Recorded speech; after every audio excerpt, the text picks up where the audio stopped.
Bukele.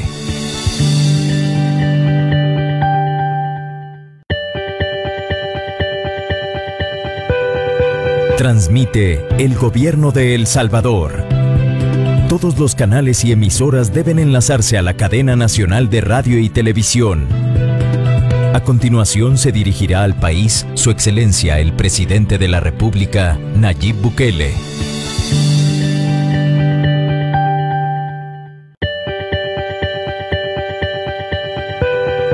Transmite el Gobierno de El Salvador.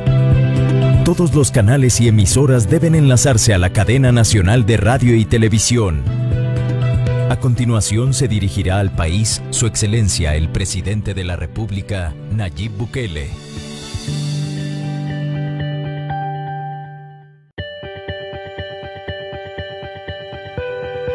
Transmite el Gobierno de El Salvador. Todos los canales y emisoras deben enlazarse a la cadena nacional de radio y televisión. A continuación se dirigirá al país Su Excelencia el Presidente de la República, Nayib Bukele.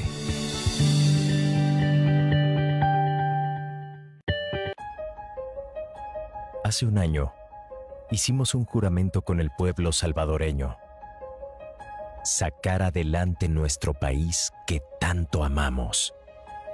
Hemos trabajado desde el primer día para honrar ese compromiso. Sabíamos que tendríamos obstáculos, bloqueos y que deberíamos cambiar lo malo del sistema.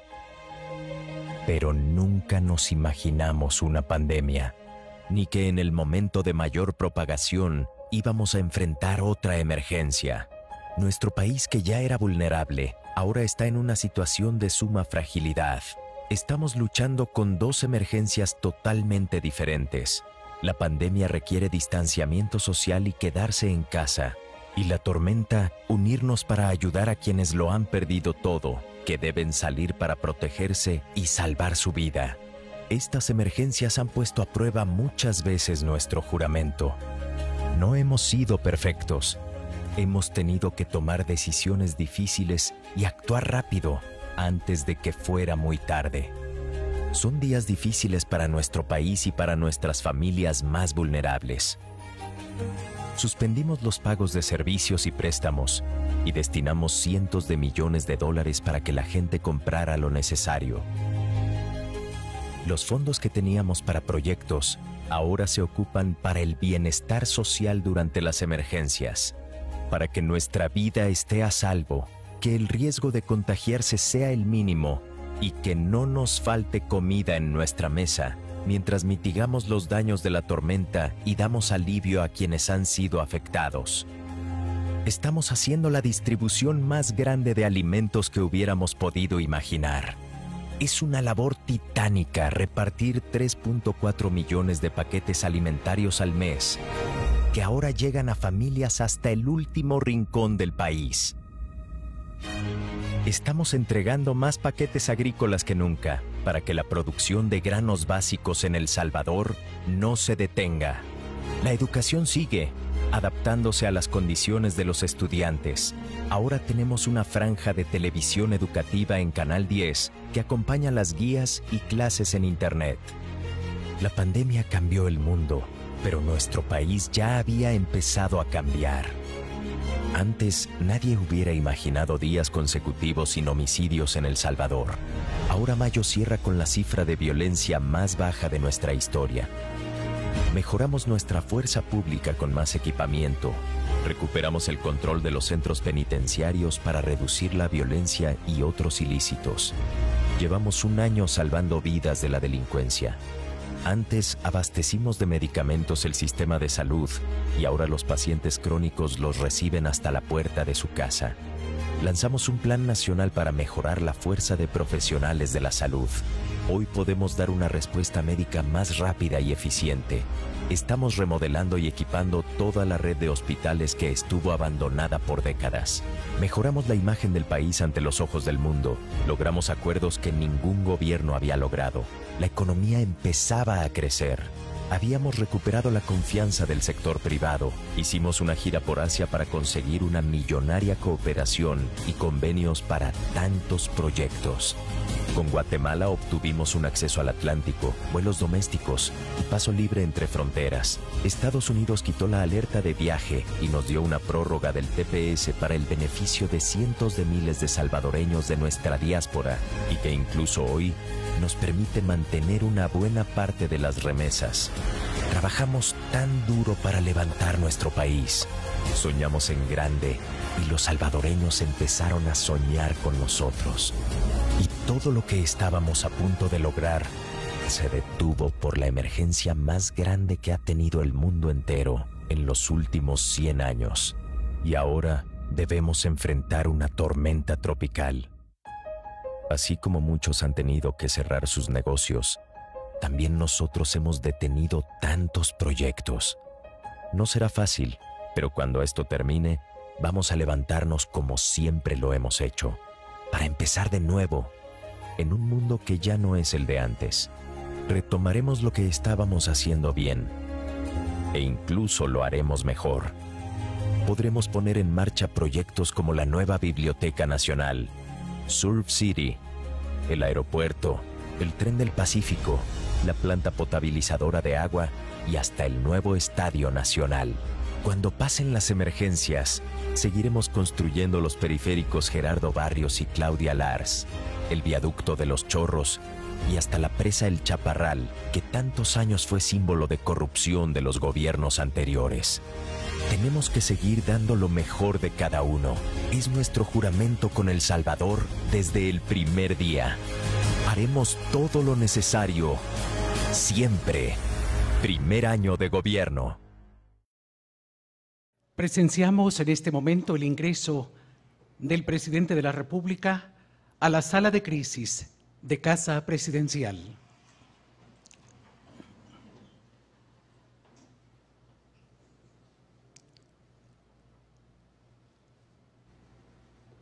Señoras y señores, el presidente de la República.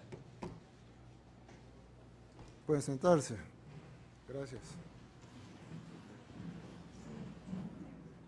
Buenas noches a todo el pueblo salvadoreño. Bienvenidos a esta cadena nacional de radio y televisión.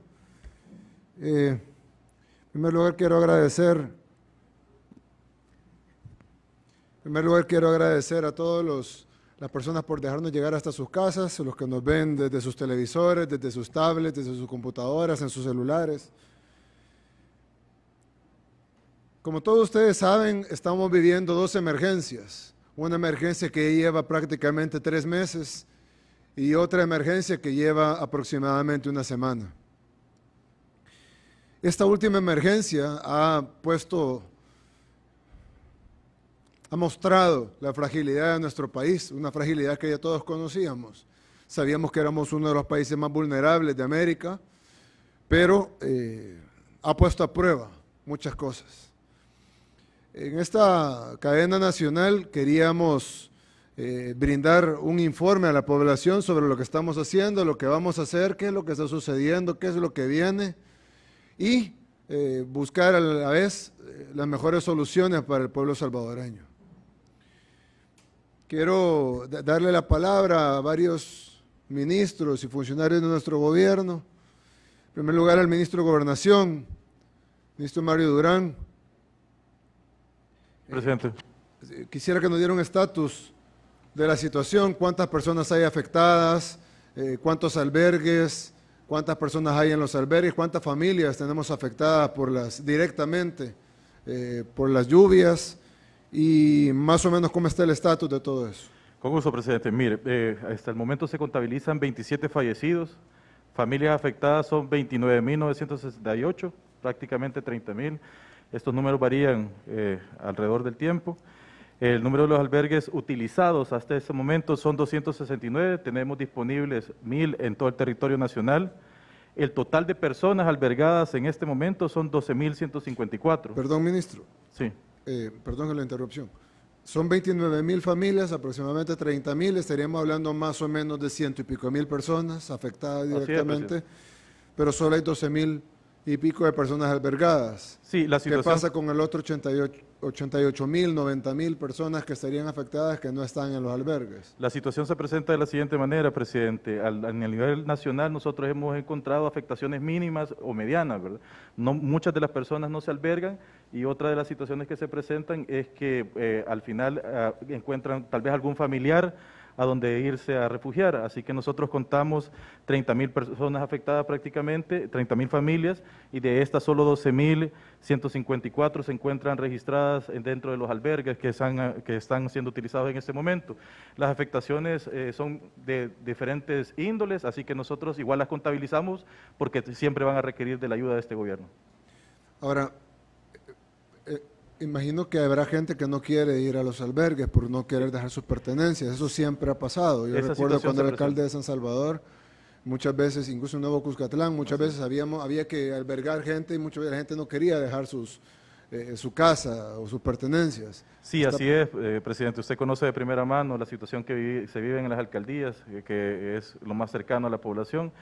Cuando se encontraba en San Salvador, por ejemplo, y esta situación se presenta a nivel nacional también, muchas de las personas no quieren dejar sus casas precisamente por no desalojar, por no dejar sus pertenencias en el lugar. Aún así nosotros como gobierno estamos dando seguridad a todas las personas que se quieran ir a un albergue y por supuesto estamos creando las condiciones óptimas en cada uno de los lugares para que ellos se sientan de la mejor manera. Yo creo que hay algo que tenemos que tener en claro todos. Yo sé que usted lo tiene en claro, pero hay que tenerlo bien claro todos, y es de que la prioridad para este gobierno debe ser la vida humana, no las posesiones materiales. Las posesiones materiales son importantes, siempre lo va a ser, pero nunca, ni por cerca, va a estar a la par de la vida humana. El día de ahora, presidente, perdón, hemos temprano por la mañana informado a cada una, ordenado a cada una de las alcaldías de todo el país, a las 262 alcaldías, que se activen en albergaje preventivo. Es una obligación que nosotros hemos hecho, basándonos en la ley de protección civil, y le hemos dado la instrucción a cada uno de los alcaldes que genere ese albergaje preventivo a través también de protección civil municipal. Si el riesgo es moderado o bajo, pudiéramos hacer el albergue preventivo voluntario. Así es. Pero si el riesgo es alto, el albergue debe ser obligatorio. Y nos encontramos en una situación de alta vulnerabilidad. Y entiendo que, no, en algunos casos es inminente el riesgo. Así es. Y la ley nos faculta para albergarlos obligatoriamente. Así es. Probablemente no les va a gustar en el momento, pero lo van a agradecer después. Se han presentado situaciones en esta emergencia nacional, presidente, en que las personas precisamente por no desalojar, por no albergarse de manera anticipada, pues hemos sufrido la pérdida de vidas humanas. Es una situación que se ha presentado y déjeme, si me lo permite, usted hace un año nos dio a todos los ministros que nos encontramos aquí una misión que era estar en el territorio, estar con la gente y sobre todo pues poner por encima de cualquier situación la vida del ser humano, resguardar la salud de toda la población. Y en este caso, pues nosotros así lo hemos hecho, hemos estado ahí, hemos palpado de primera mano y como siempre desde el principio de su gestión, de su administración, hemos notado la vulnerabilidad en la que nos encontramos, esa situación que hemos vivido a través de tanto tiempo, el abandono y la marginación de todos estos sectores vulnerables, presidente. Tenemos mucho trabajo por delante, igual nosotros estamos empeñados al 100% en esta labor. Gracias. Comisionada, los albergues requerirán recursos, alimentación, frazadas, medicamentos, movilización. ¿Cómo está la situación de los recursos para los albergues? Sí, presidente, atendiendo sus indicaciones ante la tormenta, fueron transferidos inmediatamente 2 millones a la cuenta de FOPROMID y vamos a completar hasta 5 millones. Este recurso está destinado a la más estricta emergencia y salvaguardo de la vida, es decir, las evacuaciones, la habilitación de albergues, la alimentación, la atención sanitaria, el abrigo. Son más de 12.000 personas y entre estas 12.000 personas hay niños, hay mujeres embarazadas, personas de la tercera edad, discapacitados, a las cuales estamos atendiendo lo mejor posible. Nuestras escuelas en su mayoría son albergues y estamos coordinando con la mayor cantidad de los alcaldes y porque no tenemos ninguna barrera ni ideológica ni política en el momento de atender a la población. Ahora bien, hay algunos alcaldes que no quieren coordinar con nosotros, pero esa es una minoría, Pero de igual forma, aunque ellos no se aboquen a nosotros como gobierno, nosotros estamos llegando a toda la población y estamos atendiendo todos los llamados de auxilio y de socorro que hemos recibido de cualquier población en cualquier parte del territorio. Entiendo que por lo que conversamos que teníamos más de 1000 albergues disponibles identificados. Así es, presidente. Pero hasta ahorita solo hemos necesitado utilizar ¿cuántos? Hasta ahorita tenemos 269. 269 ya están utilizando. Sí, ya están utilizados. Una pregunta, ministro de Salud, ministro Alaví, perdón, por las mascarillas me cuesta, ministro Alaví. Los albergues es como una casa, como un hogar, digamos, en donde si un miembro está contagiado de COVID, es muy probable que el resto de miembros del hogar también se contagien de COVID. En el caso del albergue yo entiendo que tenemos lo urgente, que es albergarlos, porque si no pudieran ser llevados por una correntada o caerse en la casa o el talud encima, es lo urgente, pero luego está lo importante, que es que no se contagien de COVID y no tener la muerte hoy, sino dentro de 15 días o dentro de 10 días. ¿Qué estamos haciendo para evitar los contagios de COVID en los albergues?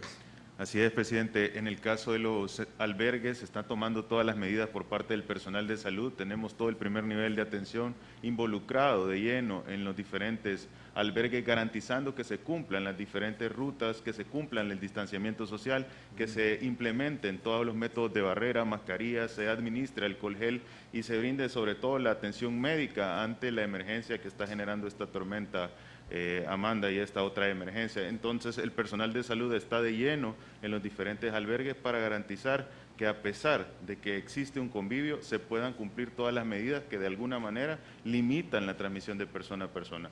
Estar en el hogar no significa que se puede llegar a transmitir la enfermedad. Se deben de cumplir medidas y si el personal de salud está de lleno, si el personal de salud está dando la recomendación, estas medidas se logran cumplir. Hay un tema que pudiera servir y es el hecho de que, como normalmente se albergan grupos familiares, evidentemente tiene que haber un distanciamiento social extremo, digamos, entre un grupo familiar y el otro. Pero entre grupo familiar, entre el mismo grupo familiar, obviamente el distanciamiento social no es tan relevante como con el otro grupo familiar. Y entonces en los albergues pudiéramos separarlos por grupos familiares, aunque probablemente eso requeriría abrir más albergues y pudiera costar un poquito más dinero, comisionada, pero creo que para garantizar que no haya, por resolver lo urgente, no vayamos a permitir que se nos desborde lo importante. Sí, nosotros desde el primer momento trabajamos con salud y hemos aplicado en cada uno de los albergues ese protocolo de distanciamiento, el uso de la mascarilla. De hecho, entre los implementos que estamos llevando, estamos procurando dotarles de mascarillas, de lo que necesiten, pues, para tener esa distancia. Por eso es que tuvimos que abrir más escuelas, tuvimos que habilitar y estamos identificando más espacios, porque no es una emergencia igual como las que ya hemos vivido, es una emergencia en el marco del COVID.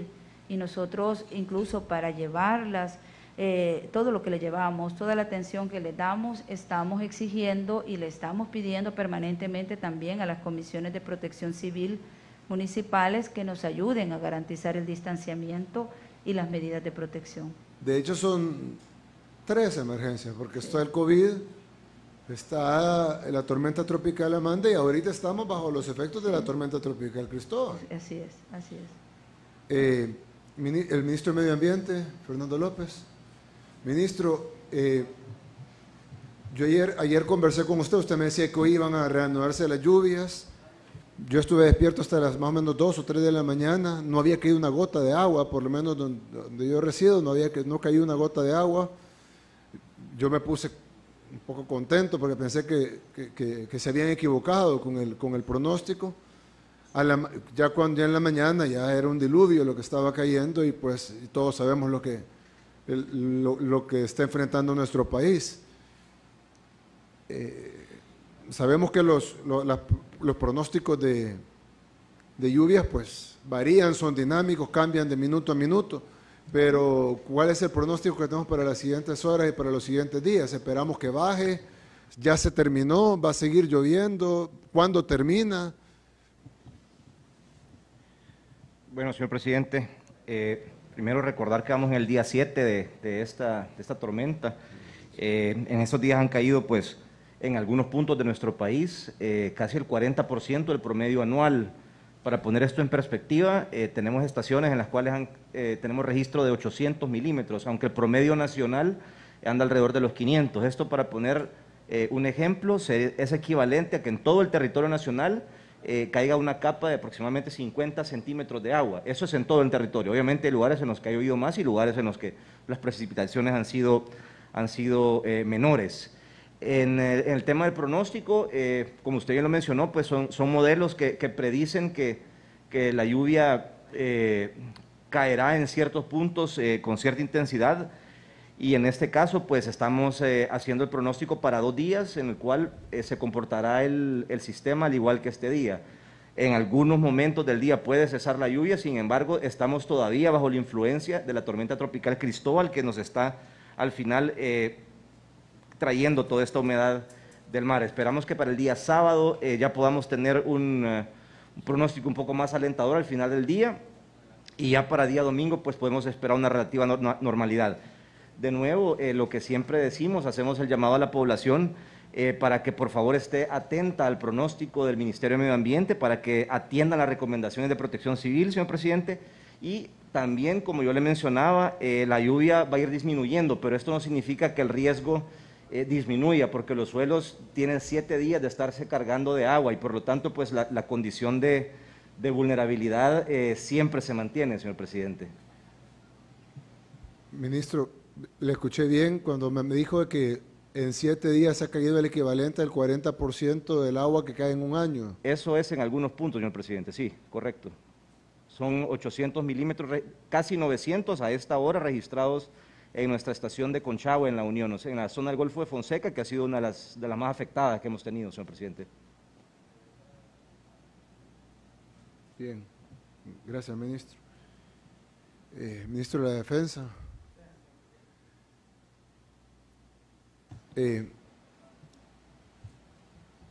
Yo creo que siempre lo hemos visto, cuando hay un desastre, la Fuerza Armada, cuando hay un problema, la Fuerza Armada, cuando hay una calamidad, la Fuerza Armada, cuando hay que proteger la frontera, la Fuerza Armada, cuando hay que repartir alimentos, la Fuerza Armada. Y yo sé que hay un número limitado de elementos de la tropa, pero y cada vez que le pido otra cosa, pues me imagino que ustedes dirán, bueno, ¿dónde saco más gente? Repartan alimentos, control territorial, cuiden las fronteras, mantengan el control de la cuarentena. Y ahora, las 2 tormentas, pero es la organización más estructurada que tiene el Estado, con el apoyo de Protección Civil, del Ministerio de Gobernación.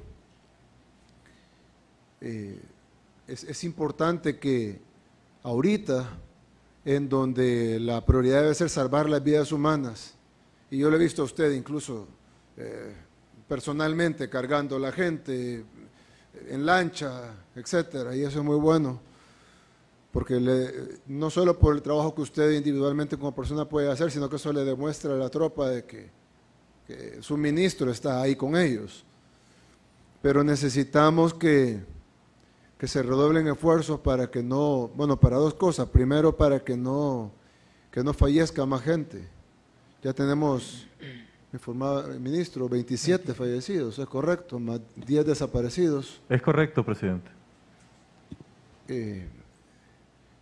Hay que encontrar esos desaparecidos, primero Dios vivos, si Dios lo permite. De todos modos hay que encontrarlos.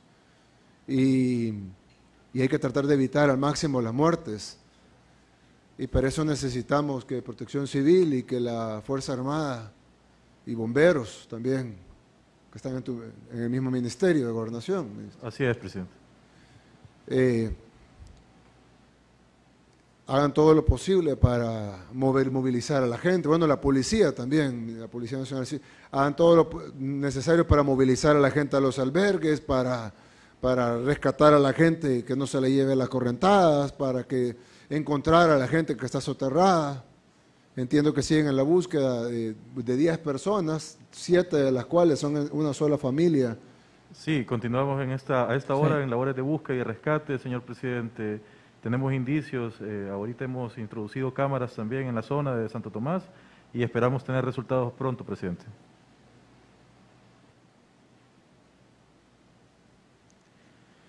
Bien, gracias, ministro. Sí, señor presidente. El día de ahora hicimos un despliegue completo de la unidad de rescate humanitario de la Conferencia de las Fuerzas Armadas Centroamericanas. Esta unidad, señor presidente, está con estándares de Naciones Unidas para hacer este tipo de operaciones y ha desplegado todo su equipo, lo cual ha permitido que se estén realizando las tareas de búsqueda y rescate. De hecho, este día hubo una buena noticia porque nos da esperanza de poder encontrar pronto a estas personas, señor presidente, y es que estamos realizando las tareas tanto en la parte baja, en la carretera, que es donde cayó todo el lodo que se lavó, y también en la parte alta, que son los lugares donde están las dos casas que quedaron soterradas. Allí, señor presidente, hemos estado trabajando desde el día de ayer para ir descartando posibilidades de dónde pudieran estar las personas. Y como le digo, a este día se encontró una mascota de la familia y un pariente de ellos manifiesta que pertenecía a una hija de la familia. Eso nos da la esperanza de que podamos encontrar en ese lugar a las personas. A este momento, señor presidente, se está trabajando con todas las unidades, como ya estamos bien integrados con Protección Civil y las otras instituciones del gobierno que están colaborando en esta tarea de búsqueda y rescate. Esperamos, señor presidente, dar buenas noticias. Nuestra esperanza es encontrarlos vivos. Si encontramos ese perro con vida, pues también existe la esperanza de encontrarlos a ellos. Ministro, yo vi lo del perrito, es mascota de la familia. Sí. Sí. Yo no soy, obviamente no soy experto en rescate, no tengo la experiencia que tienen ustedes, pero no será posible, no sé en qué estado esté. Yo entiendo que el perrito está con vida y está con buena salud. Sí. No será, por simple sentido común, ¿no será que el perrito puede ayudar a buscar a los dueños? Normalmente los perros reconocen el olor de su... Eso ayer, señor presidente, cuando entramos, lo primero que logramos entrar a la zona, encontramos otro perro y también fue rescatado en el momento. Eso mismo tratamos de dejarlo en el lugar para ver si se quedaba, pero estaba como asustado y salió, señor presidente. Pero en esa parte conjunta que estamos trabajando, la Policía Nacional Civil desplegó su equipo de caninos, que son especialistas en esto. Y gracias a esa detección que hizo uno de los caninos de la Policía Nacional Civil, es que nos concentramos en una vivienda que es donde encontramos ese perro y que todavía marca positivo. La situación, señor presidente, ha sido que las condiciones en la parte alta son bastante adversas para que el perro pueda trabajar, porque la profundidad del lodo es bastante considerable. Entiendo. Entonces, pero ya hay una parte donde él marcó y esperamos que este día y ya mañana podamos llevarlo a otro sector que también el perro estaba tratando de buscar hacia ese lado. Así es que con la ayuda de los caninos de la Policía Nacional Civil se están focalizando los puntos donde podrían encontrarse, señor presidente. Y tal vez, señor presidente, respecto a los rescates que hemos estado haciendo, por primera vez que en una situación como la que se nos ha presentado, se ha empleado unas unidades, unos botes Zodiac, que son los que la Fuerza Armada ocupa para hacer desembarcos en una ciudad. Y eso nos permitió, a la hora que estaban cayendo las tormentas, el día 31, poder rescatar niños y también personas de la tercera edad con enfermedades terminales que estaban en una situación bastante peligrosa. También esto, señor presidente, cuando usted menciona todas las tareas que hace la Fuerza Armada, es debido a que nosotros estamos en emergencia desde que comenzó oficialmente la emergencia. Sí.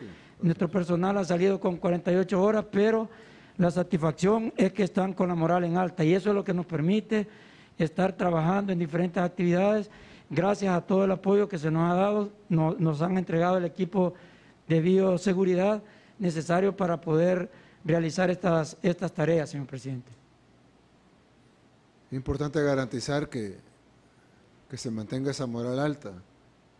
Sí, señor presidente. Hay que revisar que tengan todo lo necesario. Yo sé que el informe es que tienen todo lo necesario, pero hay que hacer una nueva revisión de que tengan todo lo necesario para que todas las herramientas que sean necesarias y las que no las tengan, pues hay que proveerlas inmediatamente para que... Efectivamente, señor presidente, hay varias actividades que no se habían hecho antes. Por ejemplo, el que les hemos estado proporcionando la ración americana, que no en cualquier país del mundo puede comer esa ración americana a los soldados, porque es bien difícil. Se las hemos estado llevando a los lugares más recónditos del territorio y han estado cumpliendo esa labor bien importante de proteger nuestras fronteras. Y de igual manera, otro equipo que le hemos entregado de manera individual a cada uno, señor presidente, el alcohol gel, su bote particular, para que puedan estar protegiéndose y de esa manera continuar realizando las labores en las que estamos empeñados. Gracias, ministro. Ministro de Obras Públicas, Romeo, vamos a necesitar un inventario de toda la infraestructura dañada. Hemos visto cómo se han caído puentes, calles, muros de contención, viviendas, aunque ahí es la ministra de Vivienda, pero viviendas, todo tipo. Hay incluso municipios que han quedado desconectados de otros municipios porque se ha caído entero el paso, a veces 4 carriles y los 4 carriles están cortados. Y me imagino, bueno, esas son las calles tal vez que son más fáciles de ver, pero me imagino que dentro de las colonias, barrios, comunidades, cantones, caseríos, el daño de infraestructura debe ser monumental. Necesitamos un inventario rápido. Obviamente, mucho de ese se va a poder hacer hasta que pasen las lluvias, pero si el ministro de Medio Ambiente dice que ya el domingo probablemente, primero Dios, vamos a poder empezar a hacer ese inventario y saber un estimado de cuánto vamos a tener que invertir para recuperar toda la infraestructura dañada, de que nuestro país pueda regresar a como estaba antes y mejor de como estaba antes, porque evidentemente si esas calles se cayeron como harina, porque les cayó una lluvia, es porque probablemente los que hicieron las calles se robaron el dinero de la calle, porque no es posible que una calle aparentemente moderna de 4 carriles y de repente venga una lluvia, aunque haya sido una lluvia fuerte, no fue un terremoto grado 9, como para que se desmoronara como que fuera harina. Entonces, lo más probable es que si necesitaban 2.000 varillas de hierro, compraron 300 y se robaron las otras 1.700. Entonces tenemos que hacer un inventario de cuánto fue lo dañado, pero cuánto va a costar hacerlo bien y no hacerlo de nuevo para que se vuelva a caer como harina, como se cayó en esta ocasión. Sí, presidente. Nosotros, de hecho, desde el Ministerio de Obras Públicas estamos coordinando la Comisión Técnica de Infraestructura y Servicios Básicos.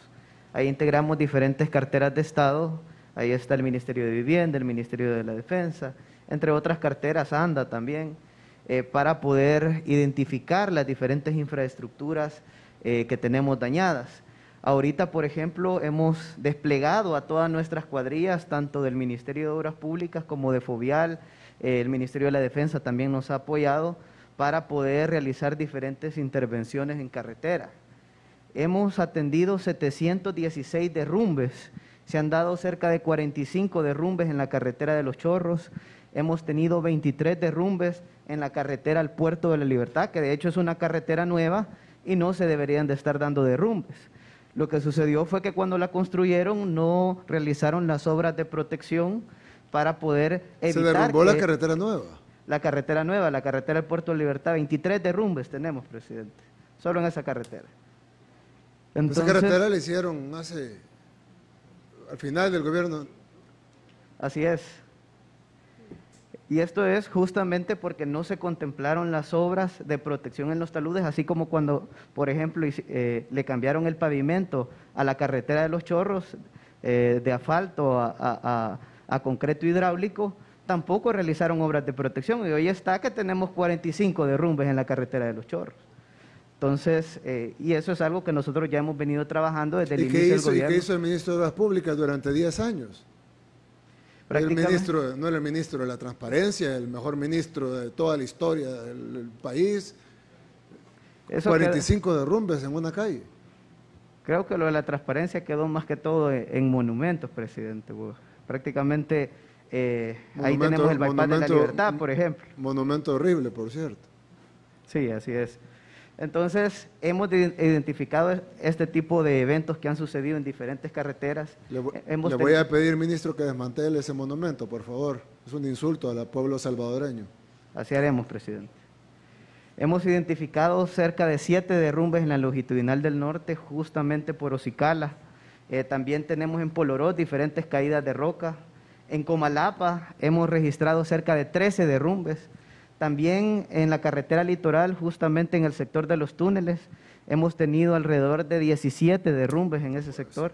Y todo esto nosotros lo hemos ido atendiendo. Hemos desalojado aproximadamente 18.222 metros cúbicos de tierra y hemos seguido trabajando. De hecho, en este momento nuestras cuadrillas siguen trabajando, removiendo escombros, caídas de rocas, entre otro tipo de eventos que han ocurrido. Adicional también, presidente, hemos identificado 21 cárcavas que se han formado en diferentes sectores. Por ejemplo, tenemos la cárcava de la carretera que está en Quesaltepeque y que conduce hacia San Juan Opico. En el kilómetro 26 se colapsaron unas tuberías de agua lluvia porque cuando se construyó la carretera no tenía la capacidad hidráulica para manejar todas las escorrentías de agua. Es decir, no se consideraron las tuberías necesarias para poder controlar todas las descargas de agua. Entonces, eso generó que se formara un hundimiento y al final hemos perdido los 4 carriles de la carretera. Ya la estamos interviniendo nosotros por medio de Fovial, estamos realizando las diferentes actividades para poder mejorar esta carretera y para de verdad esta vez garantizar que este tipo de cosas no vuelvan a ocurrir, porque no puede ser que se hayan gastado millones de dólares en esta carretera y no se haya hecho una obra como tal. Mientras tanto, hemos habilitado una vía alterna en el centro de Quesaltepeque para todas las personas que están transitando en esa vía. Estamos garantizando que se puedan movilizar de una manera ágil y segura. También hay otros sectores donde hemos identificado cárcavas, como por ejemplo en la Miramonte, también en el Distrito Italia, también se han generado cárcavas, y entre otros sectores donde nosotros hemos llegado a impermeabilizar los taludes para evitar que la cárcava en estas lluvias sigan avanzando, que eso es principalmente lo que estamos realizando. También hemos tratado de garantizar el control de los flujos de agua porque de alguna manera están minando los taludes y eso genera también el avance de las cárcavas. Tenemos también 8 taludes que hemos identificado que tienen diferentes inconvenientes. Algunos están erosionados, otros han colapsado, 2 tenemos que han colapsado y uno de ellos, por ejemplo, está sobre el puente de agua caliente en Soyapango. De hecho, tenemos inconvenientes en ese sector que justamente ese puente de agua caliente fue el que el FML... el lunes. Que ahí de hecho ahí estuvimos, presidente. Ese puente, el gobierno anterior dijo que lo iba a ampliar a 3 carriles y desde 2015 lo prometió. Pasó 2016, 2017, llegaron 2019 y a la fecha no hay puente. De hecho, cuando nosotros llegamos, lo único que habían contratado con $700,000 fue la construcción de 2 estribos nada más, sin el puente. Entonces, nosotros ya estamos trabajando también en un proyecto para poder realizar este proyecto y un proyecto de verdad integral, no como lo habían pensado en el pasado, porque querían hacer incluso un puente paralelo. Iban a tener un puente a 2 carriles por un lado y un puente a 1 carril por otro lado. Entonces, que tampoco tiene mucho sentido. Entonces, ya hemos impermeabilizado ese talud y luego de la lluvia vamos a realizar las diferentes obras de mitigación. Entonces, estamos realizando diferentes actividades. También hemos encontrado 7 puentes que han sido dañados y 2 puentes que han colapsado, presidente.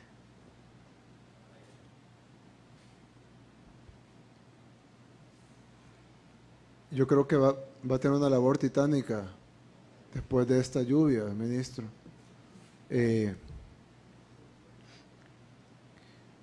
Hay que hacer un inventario completo, no solo de las obras emblemáticas como la carretera al Puerto de la Libertad o la carretera de los Chorros, o el puente de Aguascalientes, sino cantones, entradas a municipios, comunidades, cárcavas, taludes, muros de contención. Nuestro pueblo no puede seguir viviendo en esta vulnerabilidad. Yo sé que cayeron, como nos informó el ministro de Medio Ambiente, 800 milímetros, ¿es correcto, ministro? En algunos puntos, promedio nacional 500, presidente. 500 milímetros, gracias, ministro. 500 milímetros de agua de promedio, pero estoy seguro que en otros países cae esa cantidad de agua y no pasa lo que pasa acá, no se desmorona toda la red vial del país y se desmoronan las casas y caen a los ríos porque caigan 500 milímetros de agua. No debe ser así, nuestro pueblo no puede vivir en esa vulnerabilidad. Y lo vemos en las colonias y residenciales buenas, a lo mucho han tenido problemas en el jardín o alguna gotera, pero no hemos visto casas que se hayan ido en la correntada. Es decir, aquí hay una clara desigualdad en la vulnerabilidad, en donde muchos vivimos en lugares totalmente seguros y hay gente que vive en una vulnerabilidad total en donde si se levanta el río se va a la casa. No podemos permitir que eso sea así y eso probablemente va a requerir de una labor titánica y recursos inmensos, pero no podemos pasar como 10 años y dejar al país igual de vulnerable. Es decir, tenemos que resolver ese tema y sé que París probablemente va a ser la tarea más difícil que va a tener. Eso es mucho más difícil que hacer un periférico, o hacer un viaducto, o hacer un bypass, o hacer una nueva carretera. Es mucho más, es algo que se va a ver menos y que va a ser una labor mucho más titánica, pero va a ser más importante porque estamos hablando de la vida y de la seguridad de nuestro pueblo. Y eso vale mucho más que cualquier carretera o cualquier obra vial que también tiene que hacer y es importante que la haga para el crecimiento económico y el desarrollo de nuestro país, pero nunca va a ser más importante que la vida de nuestro pueblo. Entonces es importante que el Ministerio de Obras Públicas tenga la misma visión, este Ministerio de Obras Públicas tenga la misma visión de este gobierno en donde se prioriza la vida humana por sobre todas las cosas y donde la desigualdad se reduzca y que no haya una desigualdad de vulnerabilidad. No puede ser que, ¿por qué toda la gente afectada es gente de escasos recursos? ¿Por qué? Si la lluvia ha caído en todo el país, es decir, las nubes no solo están en una zona, evidentemente es porque se han permitido construcciones donde no se debió haber permitido, evidentemente es porque no se han hecho las obras de mitigación en donde se debieron haber hecho, o porque se desviaron las aguas a donde tal vez en gobiernos anteriores importaba menos, pero para nosotros no, toda vida humana vale lo mismo. Entonces, en ese gran inventario que haga de los daños estructurales que tenemos como país, tenemos que hacer un estudio de esa desigualdad de vulnerabilidad y tenemos que resolverlo, porque no podemos dejarle de herencia al país la misma desigualdad y la misma vulnerabilidad en la que estamos ahora. Así haremos, presidente. Gracias, ministro. Ministra Michelle, ¿cuántas viviendas están dañadas? Yo he visto al principio en la primera conferencia de prensa que tuvimos en la Comunidad Nueva Israel, hablábamos de 200, 300 viviendas, luego hablábamos de 500, luego hablábamos de 1000, luego hablaban de 2000, creo que el número ya se nos fue ya muy para arriba. ¿Cuántas viviendas están dañadas? Sí, señor presidente, buenas noches. Fíjese que lo que nosotros estamos haciendo es que luego de que nos reportan una comunidad, como cuando fuimos con usted a las 2 comunidades que hemos ido, el ejemplo de la Nueva Israel, al principio teníamos 50 viviendas destruidas completamente, llegamos al número de 59 viviendas totalmente destruidas, 73 con daños menores, otras con riesgo inhabitable 163, con daños de reparaciones de techos, paredes y que siempre sobre zonas de riesgo, otras 54. Entonces, este censo lo estamos sacando al día siguiente que nos reportan una comunidad. En el caso de la Nuevo Israel, estamos seguros que son 231 familias que debemos reasentar, porque tienen daños grandes y que si siguen viviendo ahí van a volver a estar en esas condiciones. Lo mismo en la comunidad de Aguascalientes que fuimos a visitar con usted, la familia Zamora que estuvimos con ellos, ya se les visitó, ya se les está dando las opciones de vivienda. En ese caso, las 65 viviendas son pérdida total. Los desastres se deben a que han sido construidas en el cauce del río Salhuate. No se respetó la distancia para la zona de protección, o sea que aquí no había controles ni ningún plan de urbanización, absolutamente nada. La gente llegaba y también por sus escasos recursos se va a instalar a donde se puede instalar, arriesgando sus vías a la orilla de un río. Sin respetar ninguna zona de retiro ni la zona de protección, que es un rango promedio de 30 a 50 metros que se tiene que tener en una zona a la orilla de un río o un riesgo. Eso no se ha respetado. Nosotros vemos las casas pegaditas a los ríos. Es que la misma necesidad ha hecho que nuestra gente se vaya a instalar a zonas de alto riesgo, pero lo más peligroso y lo más lamentable es que no ha habido una entidad que llegue a decirles, momentito, aquí no se puede estar. Y peor aún, no ha habido soluciones para ello. Y darle una solución, porque simplemente decirle no puede. O sea, no ha habido ninguna de las dos partes. Entonces, no solo se le ha tenido soluciones para las familias de escasos recursos, soluciones habitables, de viviendas dignas para esta gente, sino que se les ha permitido irse a instalar a zonas en las que arriesgan a toda su familia. Y eso es lo que nosotros vamos a evitar. Estamos trabajando en equipo con el Ministerio de Obras Públicas, con ANDA, con Tejido Social, con Protección Civil. Cuando nos reportan una comunidad dañada, pues van nuestros equipos técnicos y sociales. Ministra, ahí hay dos temas. Está el tema de las casas que están en vulnerabilidad, que tenemos que resolver en lo más rápido posible, y está el tema de las casas que están ya dañadas o que ya se perdieron o que ya se las llevó el río. Así es. O que ya se desmoronaron. Así es. Tenemos un reporte de cuántas casas hay dañadas. Sabemos que es dinámico y que va a ir cambiando, pero al momento... el día de hoy, tenemos un reporte de 365 viviendas completamente dañadas, destruidas, que esas familias no pueden regresar ahí. Obviamente esto está cambiando constantemente. Y las demás, tenemos un aproximado de 1.200 viviendas que tienen diferentes daños y este número está cambiando constantemente. Pero hay 1.200 ahorita que están dañadas y 365 de pérdida total. Pérdida total. Ajá. Ministro, me dicen que el Monumento de la Transparencia es un parque. Yo pensé que era la señora Azul. Es la señora Azul la que hay que... Pero eso después del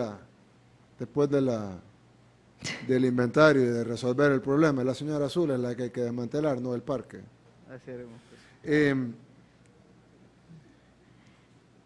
Ministro Laví, el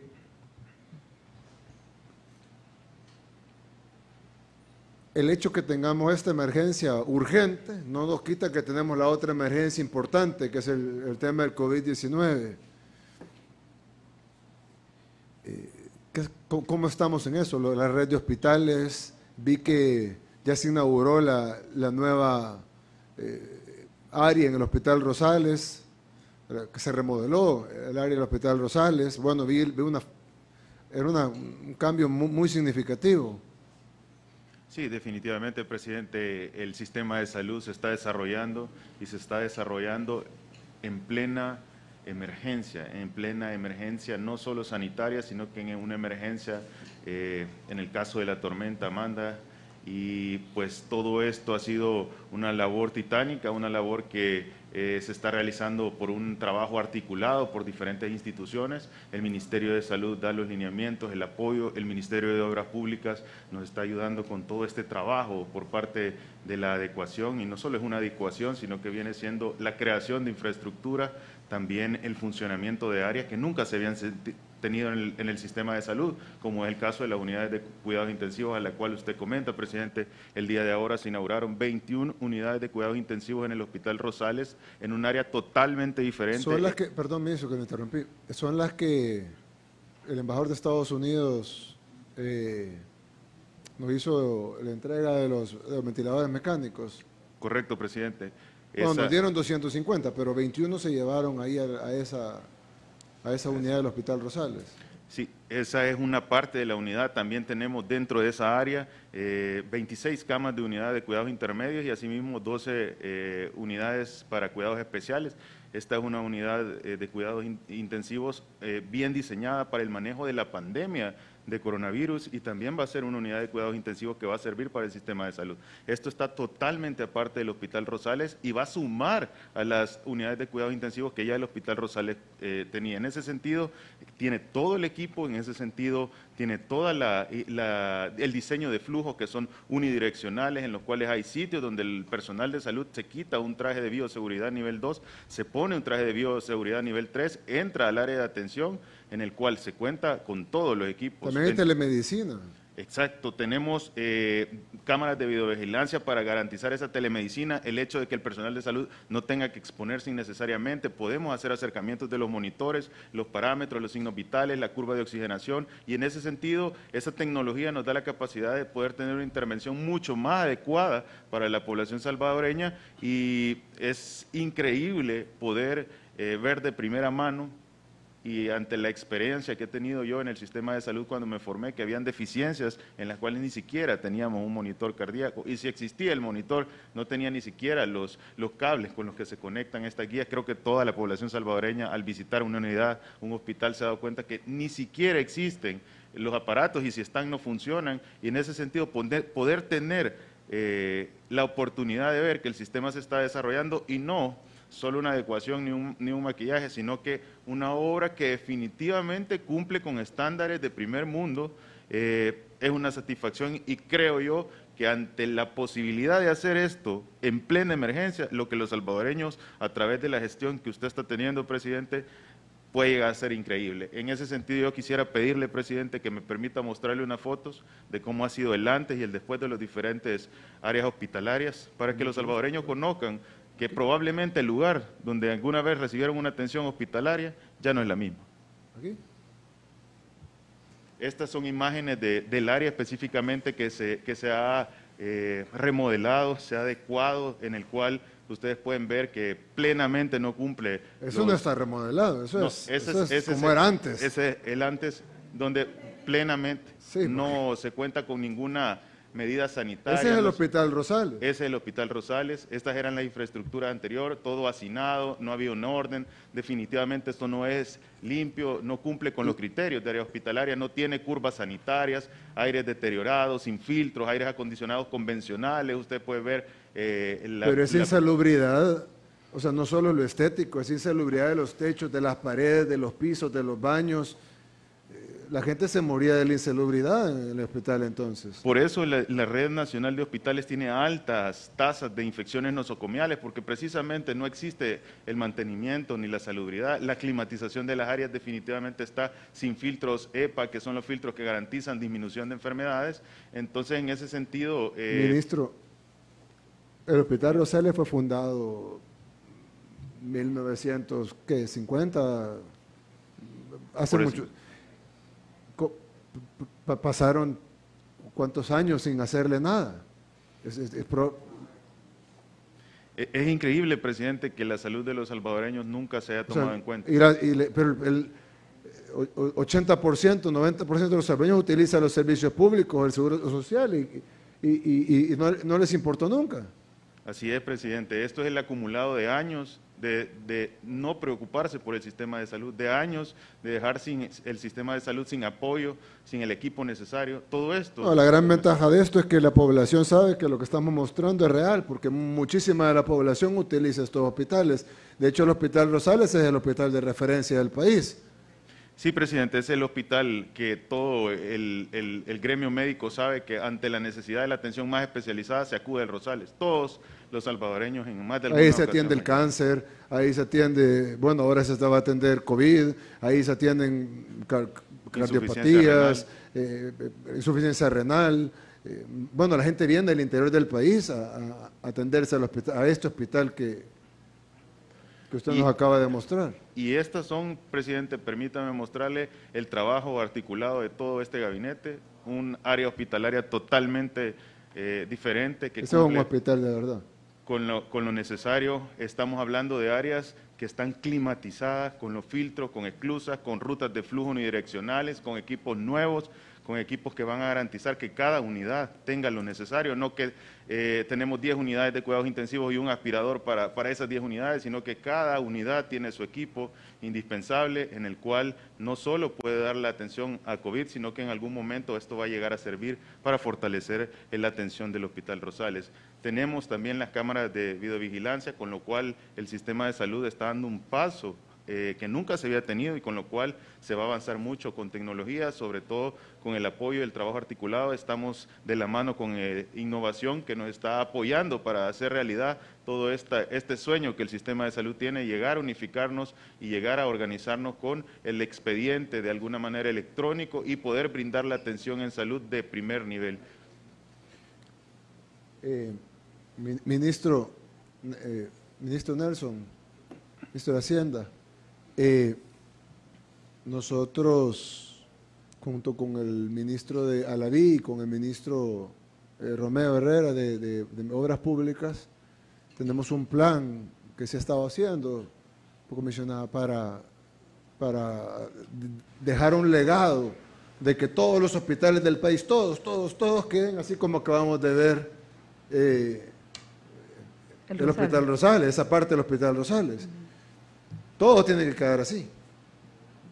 Y no solo todo el Rosales, sino el San Juan de Dios, el San Camil, el San Rafael, todo. Es decir, que los 30 hospitales, son 30, ¿no? 30. Sí, son 30. Los 30 hospitales de la Red Nacional Pública de Salud estén como acabamos de ver el área, ¿no? Así. Y eso va a requerir recursos. Ya estamos trabajando en una operación, presidente, para poder alcanzar a cubrir toda la red hospitalaria. En los próximos días usted dará el anuncio una vez que termine, digamos, esta etapa de crisis. Le vamos a presentar a la población salvadoreña un paquete en materia de salud pública. Sí, porque necesitamos que la gente, el salvadoreño que no tiene dinero para pagar una salud privada, vaya y encuentre un hospital así, como el que nos acaba de mostrar el ministro. Presidente, nos entregaron un hospital Saldaña sumamente deteriorado, un hospital que daba atención para enfermedades infectocontagiosas. Ese es el Saldaña. Como lo es, correcto, presidente, como lo es la tuberculosis en el territorio. Ustedes pueden ver áreas totalmente destruidas. ¿Qué es eso? Esas son las áreas de espera de los pacientes, las cuales no cumplen ningún criterio, ninguna Pero ¿y cómo no condición. está presa toda esta gente? Esas son la serie de ¿Cómo pueden dejar eso así? Manejaron los mismos presupuestos que manejamos nosotros. No tenían crisis económica como tuvimos nosotros, tuvieron una década. ¿Cómo pudieron dejar eso así? Es que la gente me dice, presidente, no se enoje cuando hable, pero ¿cómo no se ve enojar uno cuando uno ve eso? Es que si uno no le causa indignación, no tiene sentimientos.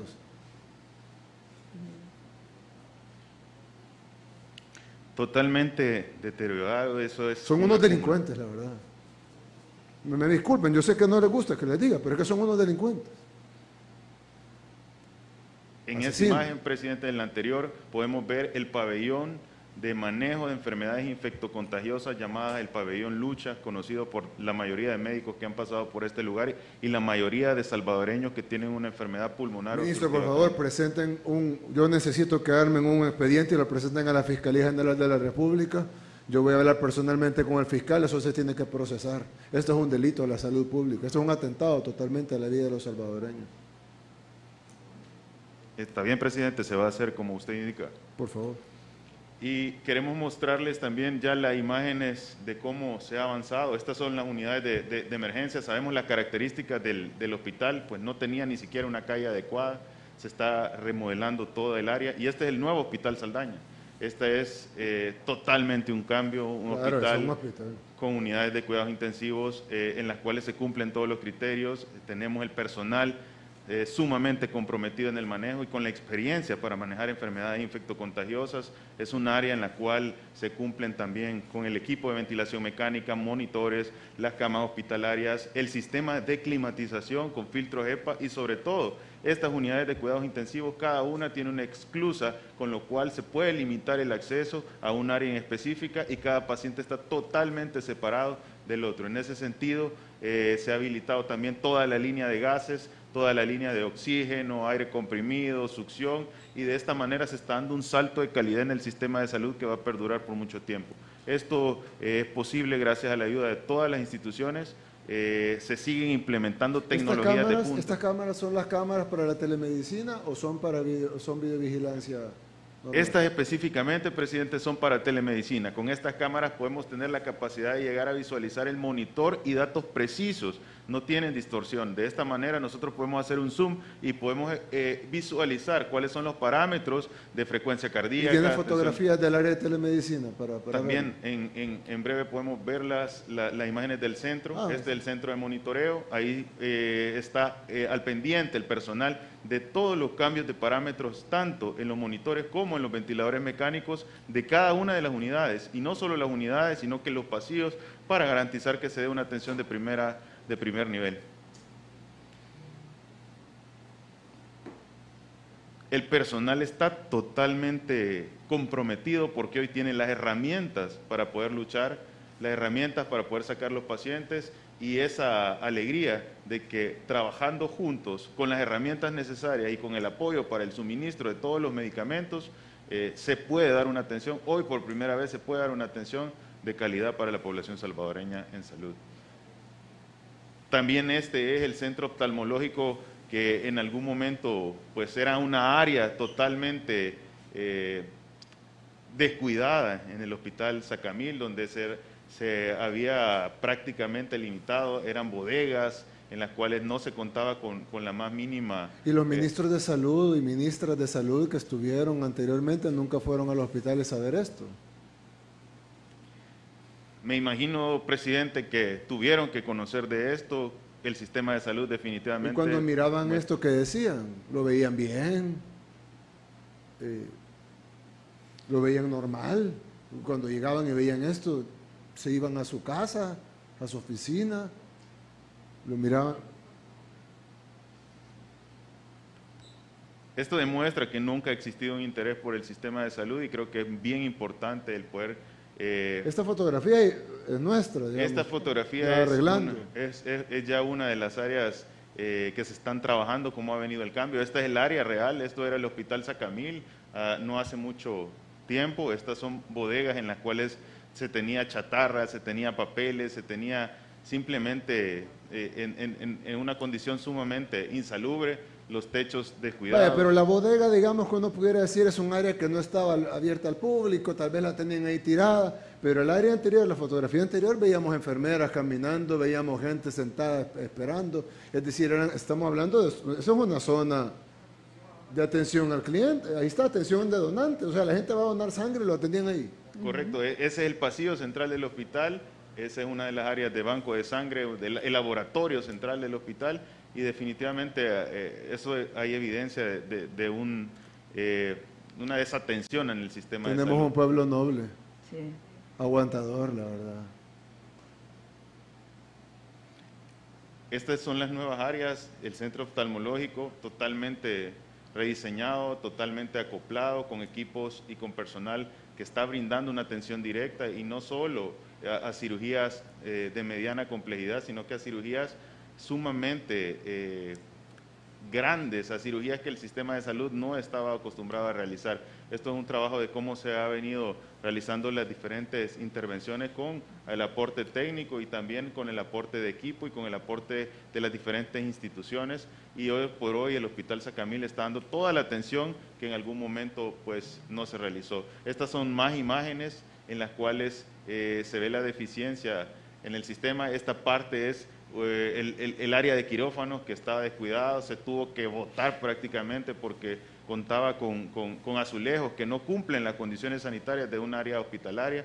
Pero ahí ya está, digamos, ya está devastada por nosotros. Sí, eso ya se está trabajando definitivamente. Era azulejo, el cual ya médicamente no se recomienda en los diferentes quirófanos porque se acumulan bacterias en los canales del azulejo, y se tuvo que hacer una intervención para remodelar todo el área y utilizar paredes con curvas sanitarias, con pintura epóxica, para disminuir la cantidad de bacterias. Sabemos que las cirugías son algo complejo, son algo en lo cual debe evitarse en la manera de lo posible las infecciones del sitio operatorio, y para poder cumplir con eso necesitamos áreas adecuadas. Eso que está ahí es como estaba antes. Es correcto.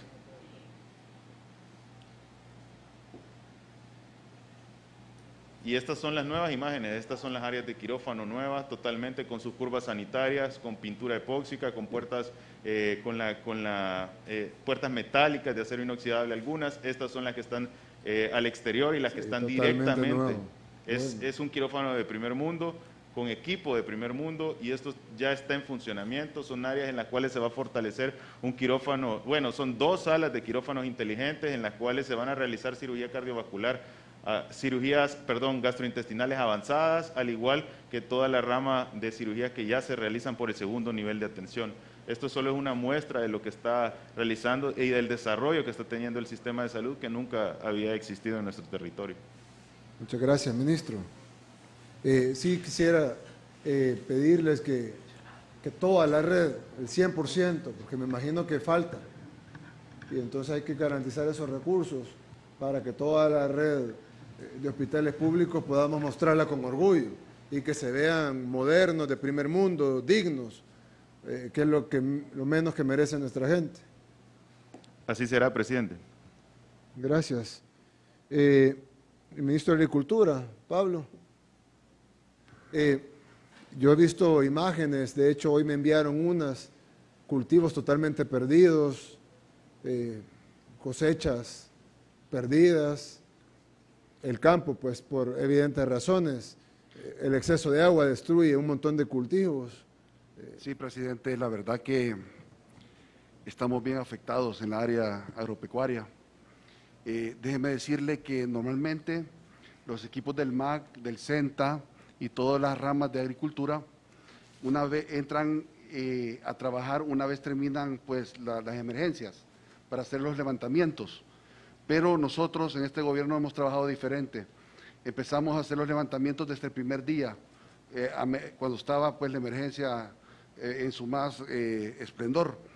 Déjeme decirle que pues por esa razón tenemos este día datos preliminares que le voy a poder dar para que tenga una idea de las pérdidas en ciertos municipios de la región de aquí en El Salvador. Déjeme decirle que también estamos afectados porque la lluvia ha sido fuerte y nos encontramos en la etapa en la siembra. Como usted sabe, la semilla mejorada y el fertilizante lo entregamos en este mes de mayo y parte de junio. Y pues esos datos los vamos a tener hasta que la emergencia pues termine, para darles ya datos 100% reales. Los que le voy a poder dar ahorita son preliminares de ciertos municipios que hemos atendido con los técnicos desde el primer día. Déjenme decirle, por ejemplo, que en lo que es maíz, en el sector hemos monitoreado 67 municipios a nivel nacional, de ellos 7.757 manzanas que son destinadas para este cultivo, 7.075 han sido afectadas entre severa y bastante severa.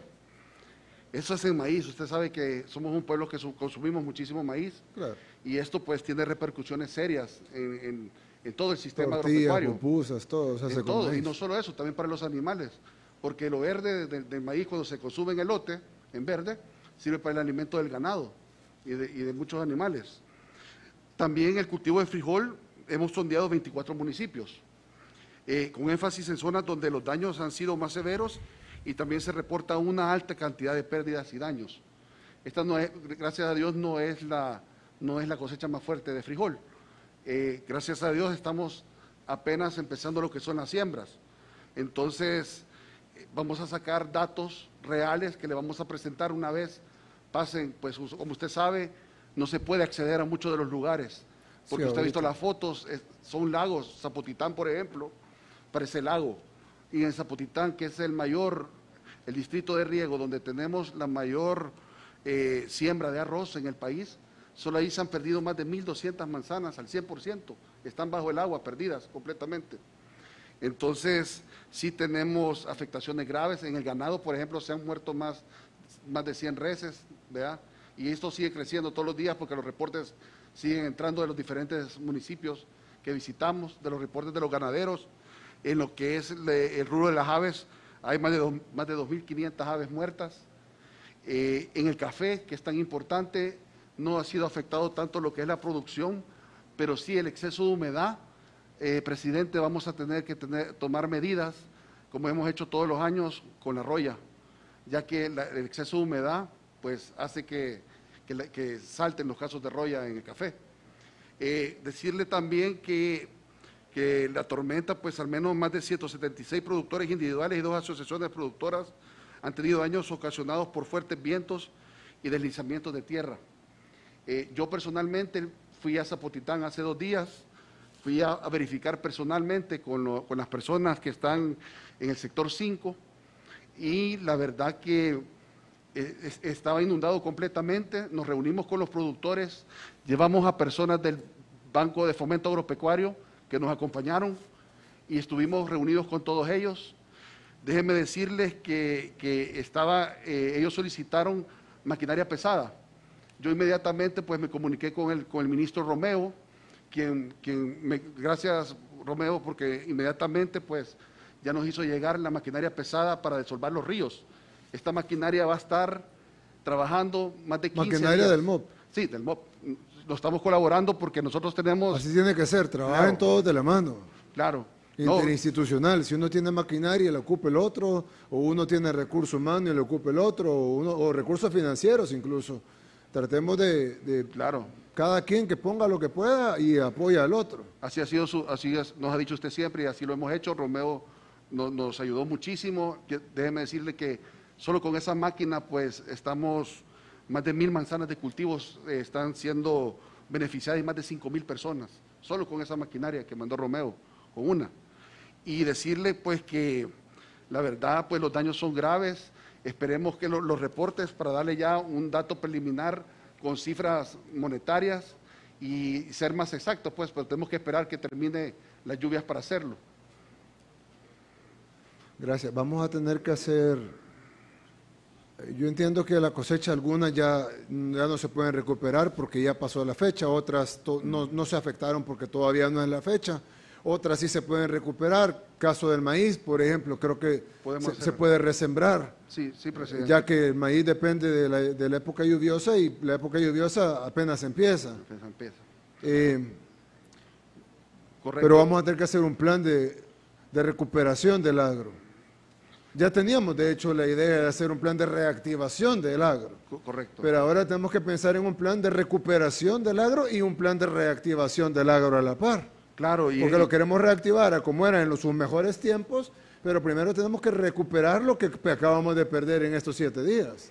Acabamos de perder lo poco que teníamos, presidente, porque déjeme decirle que hemos heredado una agroindustria y agricultura con una importación del 75% de la comida la importamos. Cuando hace 30 años El Salvador, 40 años era un líder en la región agrícola. Hoy somos los mayores importadores en Centroamérica. Entonces tenemos que darle vuelta a la matriz agro para volver a producir nuestros alimentos. Más ahorita, en la época que nos encontramos como el COVID-19, con virus y pandemias. Hay una posibilidad de hambruna mundial, según la FAO. Sí, hay países, presidente, que se reporta que va a haber hambruna. Y no necesariamente por falta de alimentos, presidente, sino que por la misma logística. Porque, por ejemplo, puede haber comida en Chalatenango, pero no llegar a las grandes ciudades, por los mismos problemas de los virus, el mismo problema de transporte que se da. Hay un problema de falta de alimentación, muchas veces por logística y no porque no se encuentra el alimento. Entonces hay que hacer un plan de autosuficiencia alimentaria. Correcto. Hay que hacer un plan de reactivación del agro y hay que hacer un plan de recuperación de lo que perdimos en estos 7 días.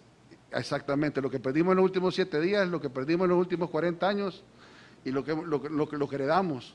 Y decirle que nosotros ahorita ya estamos trabajando. Y prepararnos para lo que está perdiendo el mundo, porque si somos un país Importador, netamente importador de prácticamente el 75% de los alimentos, sí, nos va a venir a golpear en una tercera crisis cuando nos toque comprar alimentos caros y la gente va a tener el mismo dinero o menos para comprar la misma cantidad de alimentos a un precio mucho más alto. Ya lo estamos sufriendo, presidente, con algunos productos, de que un país vecino pues se limita a dejarnos pasar rápido el producto, porque sabe que en El Salvador somos importadores natos, entonces se limitan, nos llevan por partes.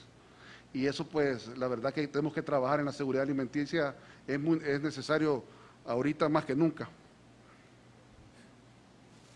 Vamos a hacer un comité una mesa para ver eso. Gracias a Dios contamos con la reserva estratégica. Sí, yo sé, la que compramos, sí, gracias a Dios. Y déjeme informarle que este día arribó a Cajutla, pues tenemos bastantes contenedores de arroz que están entrando. Tenemos arroz, maíz y frijol, básicamente, sí, en la reserva estratégica. Sí, todos están entrando ahorita, está entrando todo semanalmente el producto, ¿verdad? Y tenemos... Pero hay que pensar en algo más. La reserva está bien, porque claro, quiere decir que no va a haber hambre, pero hay que hacer algo más ambicioso. Por ejemplo, aquí importamos el 95% de los plátanos que comemos. Correcto. Cuando se pudieran producir perfectamente acá, o por lo menos una buena parte. Es decir, no solo quedarnos en maíz, arroz y frijol, no, claro, y café, sino que ser un poquito más amplios en la producción de alimentos que igual vamos a consumir nosotros. Uno de los mayores productores de plátano, Barrasiega, pues mandaron unas fotos, se cayeron toditos los platanares, y la verdad que todo el agro ha sufrido, como le digo, las ganaderías han tenido que sacar a los animales de las ganaderías, de las salas de ordeño, de sus corrales, porque el agua llegó pues a 1 metro y han tenido que llevarlo a niveles más altos porque los ríos se estaba llevando a los animales y por eso se han perdido más de 1 centenar o medio millar de animales a nivel nacional. Ya cuando tengamos los datos exactos se los vamos a pasar, pero sí, la verdad que a esta hora y este día hay gente que tiene su ganado en propiedades del vecino y no en sus propiedades porque no pueden llevarlas porque está tan alto el nivel de agua que los animales ya se están enfermando, ¿verdad? Es grave. Ok, hay que arreglarlo. Claro, no, estamos trabajando en eso. Como le digo, nosotros ya estamos haciendo planes con los bancos, hemos visitado a la gente, les dijimos que por favor no se arriesgaran, como usted ha dicho, que primero es la vida humana. Primero la vida humana. Así siempre, correcto. Y luego vamos a trabajar con ellos para levantar de nuevo el agro, y también los pecuarios y todo. Así es, presidente. Avícola, etcétera. Y ellos han entendido, yo fui muy enfático en ese mensaje, lo dije más de 3 veces en la reunión, y ya estamos reunidos, llamamos con los del banco, les dijimos que no se preocuparan, que ellos iban a tener dinero para seguir trabajando, nosotros los vamos a ayudar, por ejemplo, a los también pudiéramos garantizar la compra de su producción en algunos casos. Claro. Para que ellos tengan seguro cómo pagarle al banco, porque si no, solo les vamos a meter en deudas y nunca van a salir. Mientras que si nosotros les garantizamos un proceso de acompañamiento o hasta incluso comprarle el producto, pues ellos ya están garantizados, hasta con garantías, incluso por parte del gobierno. En ese rumbo vamos, presidente, exactamente ese es el rumbo que estamos llevando. Tengo entendido que hoy fue el presidente Van de Sal, Juan Pablo. ¿Dónde está Juan Pablo? Buenas noches. Buenas noches, presidente. Buenas noches. Juan Pablo, tengo entendido que hoy tuviste una reforma que al fin te aprobaron después de muchos meses de estar cabildeando. Correcto. Para que Van de Sal pueda ser un banco de verdad. Sí. Y no simplemente ese banco de adorno, de desarrollo que nunca desarrolló nada, sino un banco que de verdad se encargue de desarrollar el país.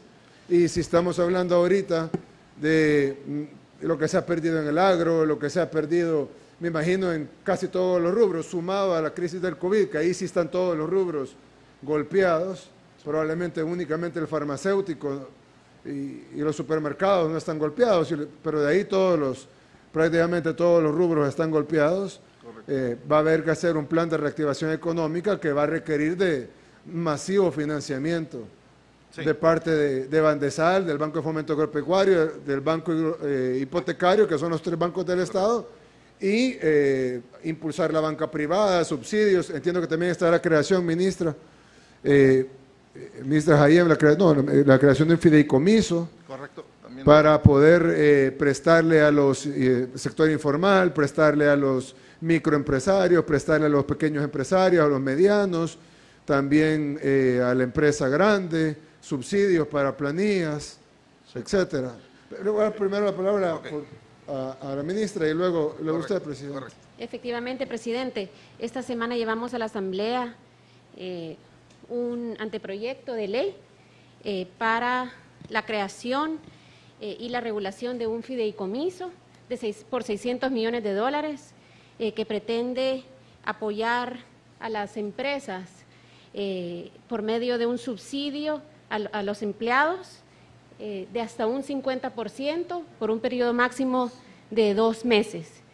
Son 3 fondos dentro de estos 600 millones, ese es uno, pero aparte hay un fondo para el otorgamiento de créditos por $360 millones para las empresas del sector formal y uno de $100 millones para las empresas en el sector informal. Ahí hay que apoyarnos con CONAMIPE en el tema del sector informal. Lo tienen censado, los conocen, saben cómo darle seguimiento. El sector formal es más fácil. Parte del sector informal, tal vez CONAMIPE nos... Sí, efectivamente, como usted nos lo ha ordenado, estos son proyectos que vamos a trabajar de manera interinstitucional, nada menos el anteproyecto de ley que llevamos a la Asamblea Legislativa contempla la creación de un consejo de administración en donde participaría CONAMIPE, el Ministerio de Economía, el Ministerio de Hacienda, el Banco Central y representantes del sector empresarial. Gracias. Sí, Juan Pablo, perdón que te quité la palabra, pero... No hay problema.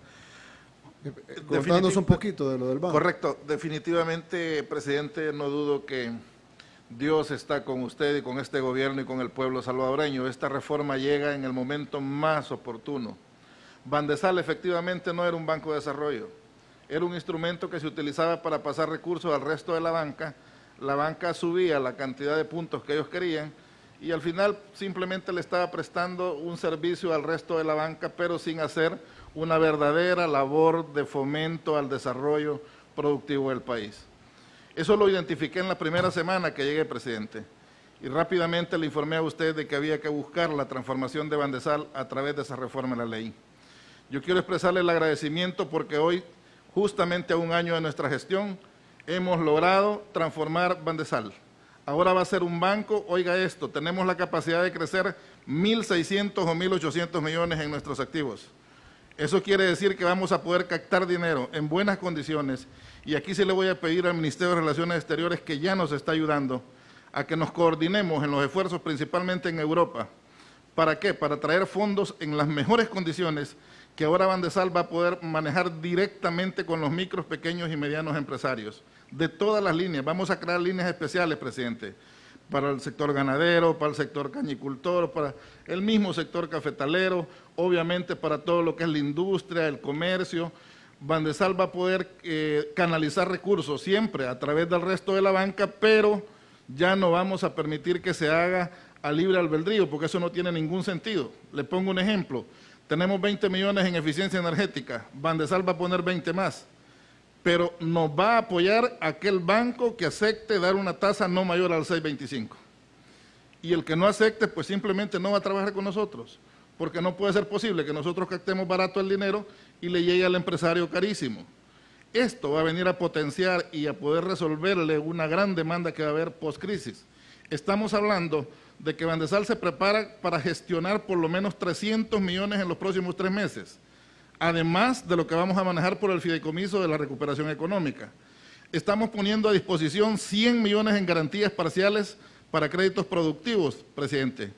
Esto va a permitir que los pequeños y los medianos que no tienen suficiente garantía, Bandesal les va a poner la mitad de la garantía de sus créditos para facilitarles que puedan obtener buenos financiamientos. Esto va a generar un círculo virtuoso porque ellos van a poder aumentar volúmenes de producción, contratar más personal, aumentar las exportaciones, generar más tributos para el Estado. Esa cadena virtuosa que es la que necesitamos impactar en lo que es el sistema de la economía nacional. La reforma de hoy lleva otros componentes. Por ejemplo, el banco abre una ventana de responsabilidad social que no tenía. ¿Para apoyar a quién? Para apoyar el arte, la cultura, la salud, la educación y el deporte. De las utilidades que va a tener el banco, un porcentaje se va a utilizar para poder apoyar estos sectores. Vamos a hablar con el Ministerio de Cultura, vamos a hablar muchísimas veces, no hay dónde poder tener algún tipo de respaldo financiero, hoy Bandesal lo va a poder hacer a partir de esta reforma, entre otras cosas. Pero lo más trascendente y lo más importante, por lo que todos los sectores productivos respaldaron, a pesar que había uno que trataba de detenernos, es que entienden que ahora Bandesal sí va a ser un aliado estratégico. Vamos a estar respaldando y apoyando. El máximo que vamos a poder financiar, presidente, son 37 millones de dólares. O sea que vamos a poder dar desde $500 hasta 37. El máximo por unitario. Correcto. Es decir, correcto. un solo crédito. Por grupo económico, correcto. Correcto. Obviamente, los grandes los vamos a respaldar siempre y cuando sea un proyecto estratégico. Claro, como energía, por ejemplo. Sí, por ejemplo, energía limpia, o que sea un proyecto de alto impacto social positivo, tecnológico, etcétera. Esto va a estar alineado con las políticas del Ministerio de Economía, si esos proyectos son o no son financiables por parte de nuestro banco, porque al fin y al cabo es un banco que tiene que estar alineado con las políticas económicas de nuestro gobierno. Hay mucha gente apostándole al fracaso económico de nuestro país, porque dicen que nuestras medidas sanitarias van a impactar tan duro en nuestra economía que entonces vamos a fracasar económicamente. Yo tengo fe de que van a pasar dos cosas aquí. Sí. La primera es que no vamos a perder ni por cerca el número de vidas que están perdiendo nuestros vecinos. Y no solo nuestros vecinos de Centroamérica, sino además los demás países latinoamericanos. Entiendo que México, por ejemplo, está perdiendo 1000 vidas diarias. No estoy hablando de 1000 contagios, ojo. Sí, 1000 vidas. 1000 vidas. Están teniendo 1000 muertes diarias en México. Yo recuerdo cuando tuvimos una cadena nacional y yo dije que los dos, bueno, primero cuando el epicentro estaba en Europa, yo dije el epicentro va a ser Estados Unidos. Se dijo que éramos alarmistas y luego el epicentro fue Estados Unidos. Cuando ya el epicentro era Estados Unidos, yo dije el epicentro luego va a ser Latinoamérica y se va a dividir en Brasil y México, por no haber tomado medidas y por los tamaños de la población. Se me dijo que era alarmista y que no era así. Ahorita los epicentros son Brasil y México. Ahora muchos países están reabriendo de golpe sus economías y yo estoy seguro, lastimosamente quisiera estar equivocado, pero estoy seguro que el rebrote que van a tener y la nueva ola que van a tener, el nuevo pico que van a tener, los va a forzar a volver a cerrar. Y eso va a tener un costo humano que es el más importante, la vida humana, que es irreemplazable con nada, pero también para los que les gusta enfocarse en la economía, va a tener un impacto fuerte en la economía, porque si cerrar una vez golpea, ya me imagino cerrar 2 veces. Porque también golpea no solo económicamente, sino que golpea en la lógica y en la psicología de cualquier inversionista. Invierto, me cierran, espero, me abren y luego me vuelven a cerrar. Entonces, yo sí siento que la mayoría de países que están reabriendo de golpe, no todos, pero muchos de ellos, están tomando una decisión que les va a costar muchas vidas humanas, están sacrificando a sus poblaciones a cambio, supuestamente, de dinero, pero estoy seguro que ni el dinero les va a llegar, porque antes de que les llegue el dinero, estoy hablando de 15 a 20 días, van a estar siendo golpeados por los rebrotes y entonces no va a haber tiempo ni siquiera de hacer dinero cuando ya vengan los costos altísimos, tanto en vidas humanas, en gastos de salubridad y de sanidad pública y en gasto y en el golpe económico. El Salvador se caracterizó, y esto nadie lo puede negar, por tomar las decisiones más rápidas, más audaces en el momento que se debió tomar. Fuimos el primer país que cerró la entrada de China, se nos criticó por eso. Fuimos el primer país que cerró la entrada de Italia, del mundo. Se nos criticó por eso, el primer país que cerró la entrada de España, del mundo. Fuimos el segundo país del mundo que cerró el aeropuerto, solo después de Italia. Se nos criticó por eso y ahora eso nos ha permitido salvar la cantidad de vidas. Tenemos una cuarentena larga, es cierto, es dolorosa, a nadie le gusta, pero eso nos ha permitido tener un número de contagios muchísimo menor a países con poblaciones incluso menores que nosotros. Panamá, por ejemplo, tiene una población casi la mitad de la población de El Salvador y están hablando ya de 15,000 contagios. No tengo el dato exacto de cuántas muertes, pero es un número muchísimo más alto. Y ya no se diga Perú, Ecuador, Chile, bueno, solo el área de Santiago ha sido golpeada de una manera que nadie se lo esperaba. Brasil económicamente va a ser golpeado más que El Salvador, según los analistas. Pero yo lo que quiero es que acá y frente al pueblo salvadoreño, la gente sabe que nosotros priorizamos la vida y la salud, eso ya lo saben. Pero yo lo que quiero es que el pueblo salvadoreño sepa que también vamos a priorizar la economía, después de la vida y la salud, pero también vamos a priorizar la economía. Y le tenemos que dar la sorpresa a todos. Es decir, cuando pasemos esta crisis, porque la crisis va a pasar, cada día sabemos más del virus. Ahora sabemos que es una enfermedad más de la sangre que una neumonía. Ahora sabemos que los medicamentos que no se tenían que utilizar, ahora son los que se utilizan. Ahora sabemos que los factores genéticos influyen más que los factores de edad, como se pensaba antes. Entonces, cada día sabemos más. Esta crisis va a tener que terminar. Todos los científicos del mundo están trabajando para que termine. La crisis va a terminar y nosotros vamos a tener una población más sana, una población con la moral alta, una población con sus familias enteras, pero tenemos que tener a la par un plan económico que, si bien ya lo tenemos en pedacitos, pero tenemos que tener un plan, y ya teníamos el plan económico previo, pero ahora tenemos que tener un plan económico, como tú mencionaste, post-crisis, en donde sorprendamos no solo a nuestro pueblo, que es lo principal, sino que sorprendamos al mundo. Así como nos criticaron las medidas sanitarias al principio y luego las copiaron, así que nos critiquen nuestras medidas económicas inicialmente y luego que las copien. Y que vean de que al final nosotros tengamos un plan y podamos salir de la crisis fortalecidos.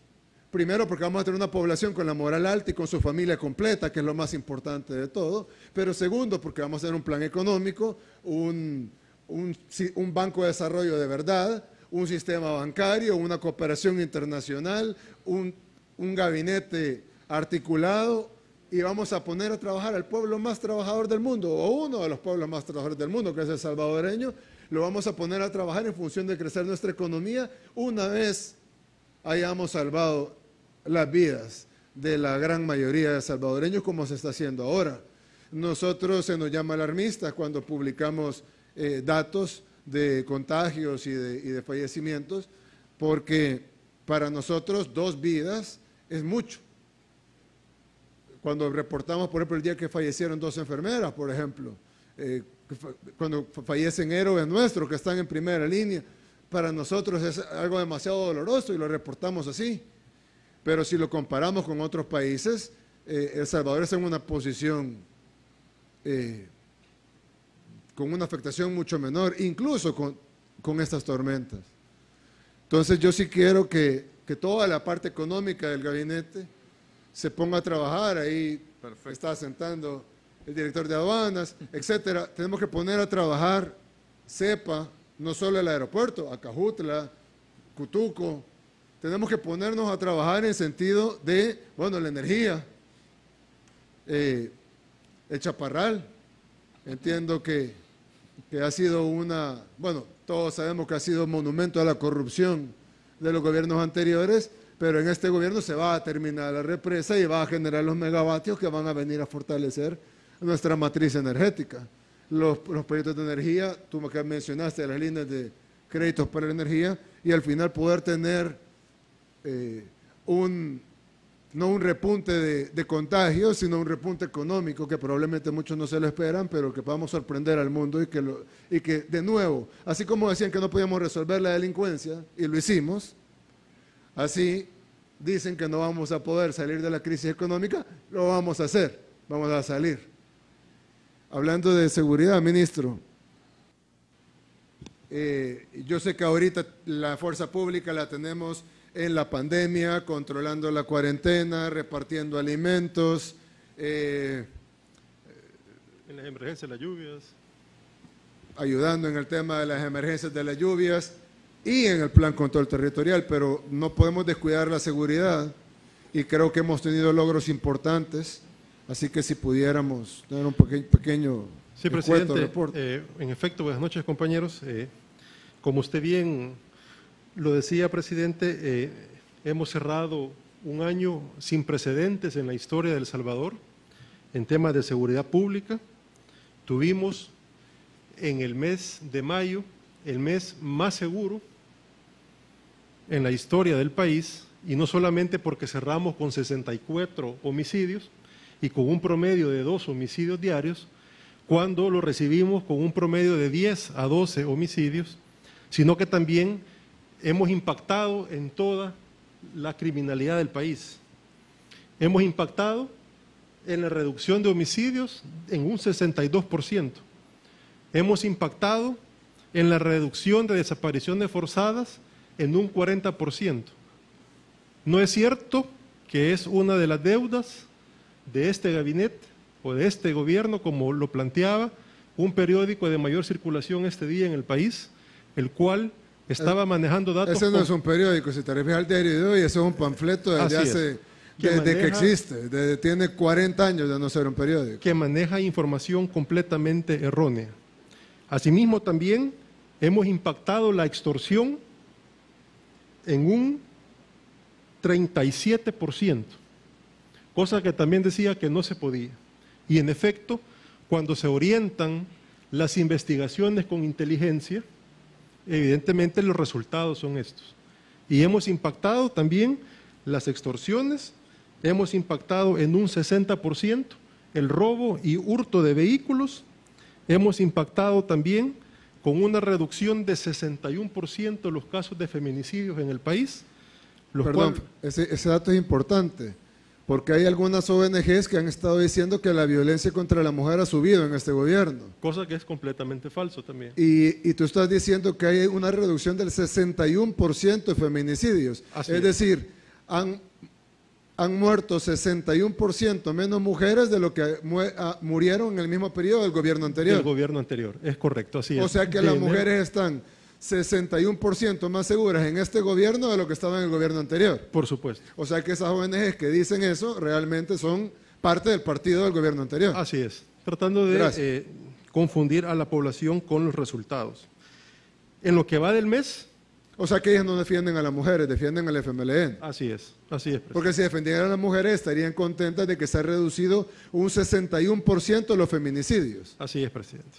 Entonces hemos reducido los homicidios, las desapariciones, la extorsión, los feminicidios, el robo y hurto de vehículos y todos los delitos que generan un menor impacto, pero que también la tendencia es a la baja. Hemos tenido 23 días de la administración, de su administración, sin homicidios. Y este día... Entiendo que el gobierno anterior solo tuvo un día sin homicidios. Un día y con tregua. Y en medio de una tregua oscura... Por supuesto. Pactando con criminales. Tuvieron un día sin homicidios. Por supuesto, un día sin homicidios. Que lo necesitaban porque venía el de la OEA. Así es. Y este día, muy probablemente, presidente, lo vamos a cerrar. Y nosotros hemos tenido 23. 23 días. No. 23 días. Sí. Y este día, muy probablemente, lo vamos a cerrar también con 0 homicidios. Hoy. Este día, antes de que iniciara la conferencia de prensa, no teníamos ningún homicidio a nivel nacional. Primero Dios, cerremos sin homicidios otra vez. Ya sería el segundo día de junio. Sería el segundo día de junio y el número 24. Y estamos hablando que junio tiene 4 4 días. Serían 2 días de 4 sin homicidios. Así es. Y sin contabilizar este día, mantenemos el promedio de homicidios de 2 por día que traemos del mes anterior. Y de esos 8 homicidios, ninguno es feminicidio. ¿Ninguna mujer? Ninguna mujer. O sea, en este mes llevamos hasta ahorita una reducción del 100% de feminicidio. Así es. Ojalá se pronunciaran las ONG que dicen que están a favor de la mujer. Por supuesto. Esos son los datos, presidente.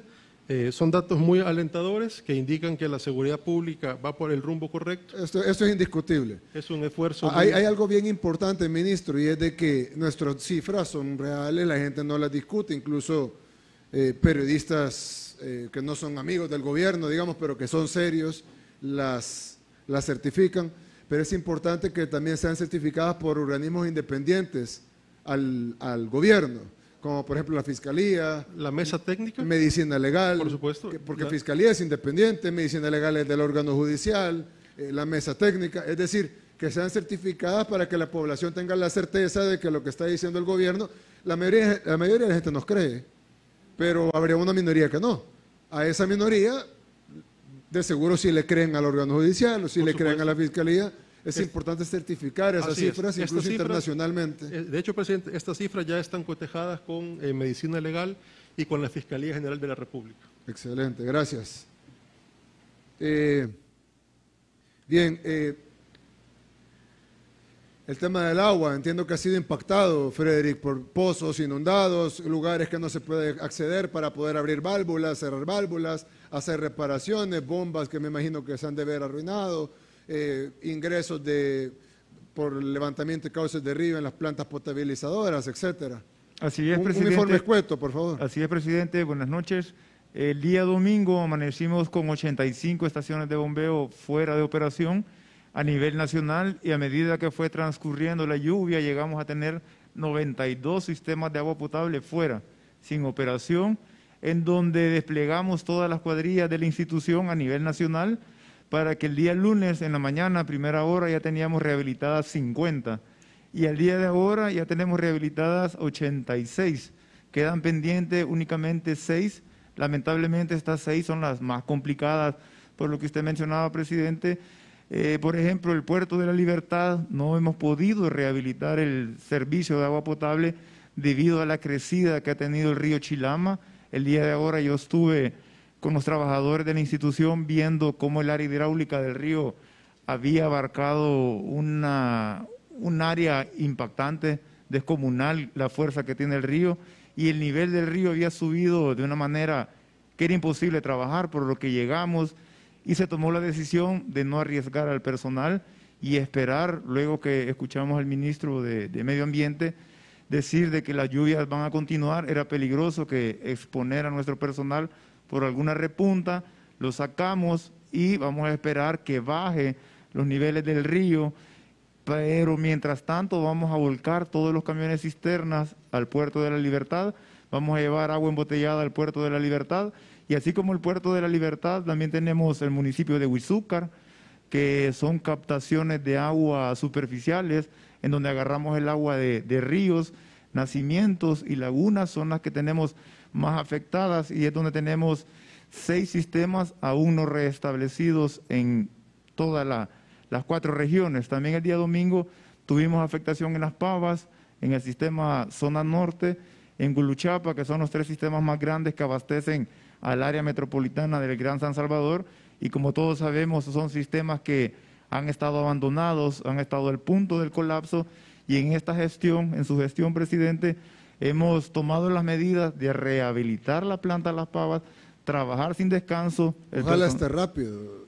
El personal de ANDA no ha parado, hemos estado trabajando los 7 días de la semana, 24 horas, con las empresas que nos están trabajando, y de igual manera hemos estado rehabilitando pozos que habían permanecido abandonados por años, y cuando tratamos de buscar que por qué se habían abandonado, nada más podemos llegar a la conclusión de que no les importaba dar un buen servicio a la población, y la conclusión es que no les importaba la población en general, y no solo el gobierno anterior, sino que todos los gobiernos anteriores. Estamos hablando de un problema de agua de más de 30 años, y ahora en su gestión, presidente, hemos rehabilitado y perforado más de 110 pozos en lo que va en este primer año de gestión. Estamos llegando a lugares como Soyapango, estamos llegando a lugares como San José Villanueva, Prados de Venecia, lugares olvidados, y que ahora en su gestión sí los estamos tomando en cuenta para que tengan un mejor servicio de agua. Pero todavía faltan un montón de lugares. Si hemos hecho 130, faltarán 600. Por ahí. Pero necesitamos meterle más velocidad a ese tema. Yo sé que lo heredamos en las peores condiciones como el tema de salud, pero necesitamos resolver rápido el tema del agua. Así es, presidente. Gracias. Ministro Nelson, hay que transferir los fondos a las alcaldías de la parte del financiamiento del FMI para que las alcaldías puedan también ellos implementar sus proyectos y sus medidas, tanto para el COVID-19 como para las tormentas. Las alcaldías están, bueno, cada municipio tiene su alcaldía y hay que transferirle esos fondos rápidos. Entiendo que hay alcaldías que recibirán $1 millón, $500,000, $800,000, $400,000, $600,000 por alcaldía. Efectivamente, presidente, le quiero informar que este día hemos terminado el total de transferencias para los 262 municipios. ya se han entregado los 116.7 millones. 116 millones de dólares a las alcaldías. A las alcaldías. Esto es independientemente de todos los presupuestos que ellos tienen de FODES, tasas, impuestos, Exactamente, etcétera. Presidente. Entonces, Es únicamente para la emergencia. Es únicamente para las dos emergencias, para la emergencia COVID y para la emergencia por tormentas. Los municipios no tienen, digamos, autorización de tenerlo a otros destinos, más que solventar los problemas de emergencias, y con eso pues la población va a tener pues también medidas que los gobiernos locales puedan tener, presidente. Debo decirle también que seguimos gestionando pues que se aprueben las 3 vueltas que requieren los 600 millones que ya están en la Asamblea. Aún faltan por aprobación. ¿De quiénes son? Tenemos 550 millones del BID, un crédito específico para salud por 50 millones y 500 millones de apoyo presupuestario. Adicionalmente tenemos uno pequeño del Banco Mundial, y con eso estaríamos llegando a 1.000 millones gestionados, que ya pasaron el proceso del Ejecutivo y que están en proceso del Legislativo. Y en las próximas semanas estamos viendo los movimientos de los mercados para El Salvador, para los mercados emergentes, y esperamos pues lograr el total de financiamiento muy pronto, presidente. Por motivos de mercados no puedo especificar fechas, pero sí puedo decirle que muy pronto vamos a complementar los 3.000 millones de dólares que necesita el país para la reactivación de la economía. Adicionalmente, debo informarle que estamos teniendo varias reuniones con los organismos internacionales, con el Fondo Monetario, con BID, con Banco Mundial, para acceder a más financiamiento. Inclusive el día de mañana hay una reunión. Para poder bajar la cantidad de bonos, que es más caro. Exactamente. Y poder subir la cantidad de multilaterales, que son préstamos súper baratos. Totalmente de acuerdo. En esa forma es que estamos gestionando. El Banco Mundial, hemos tenido una plática este día. Mañana hay una plática para ver con Bandesal, con Economía, para ver cómo reactivamos el tema de la MIPYME a través del Banco Mundial y temas de reactivación económica.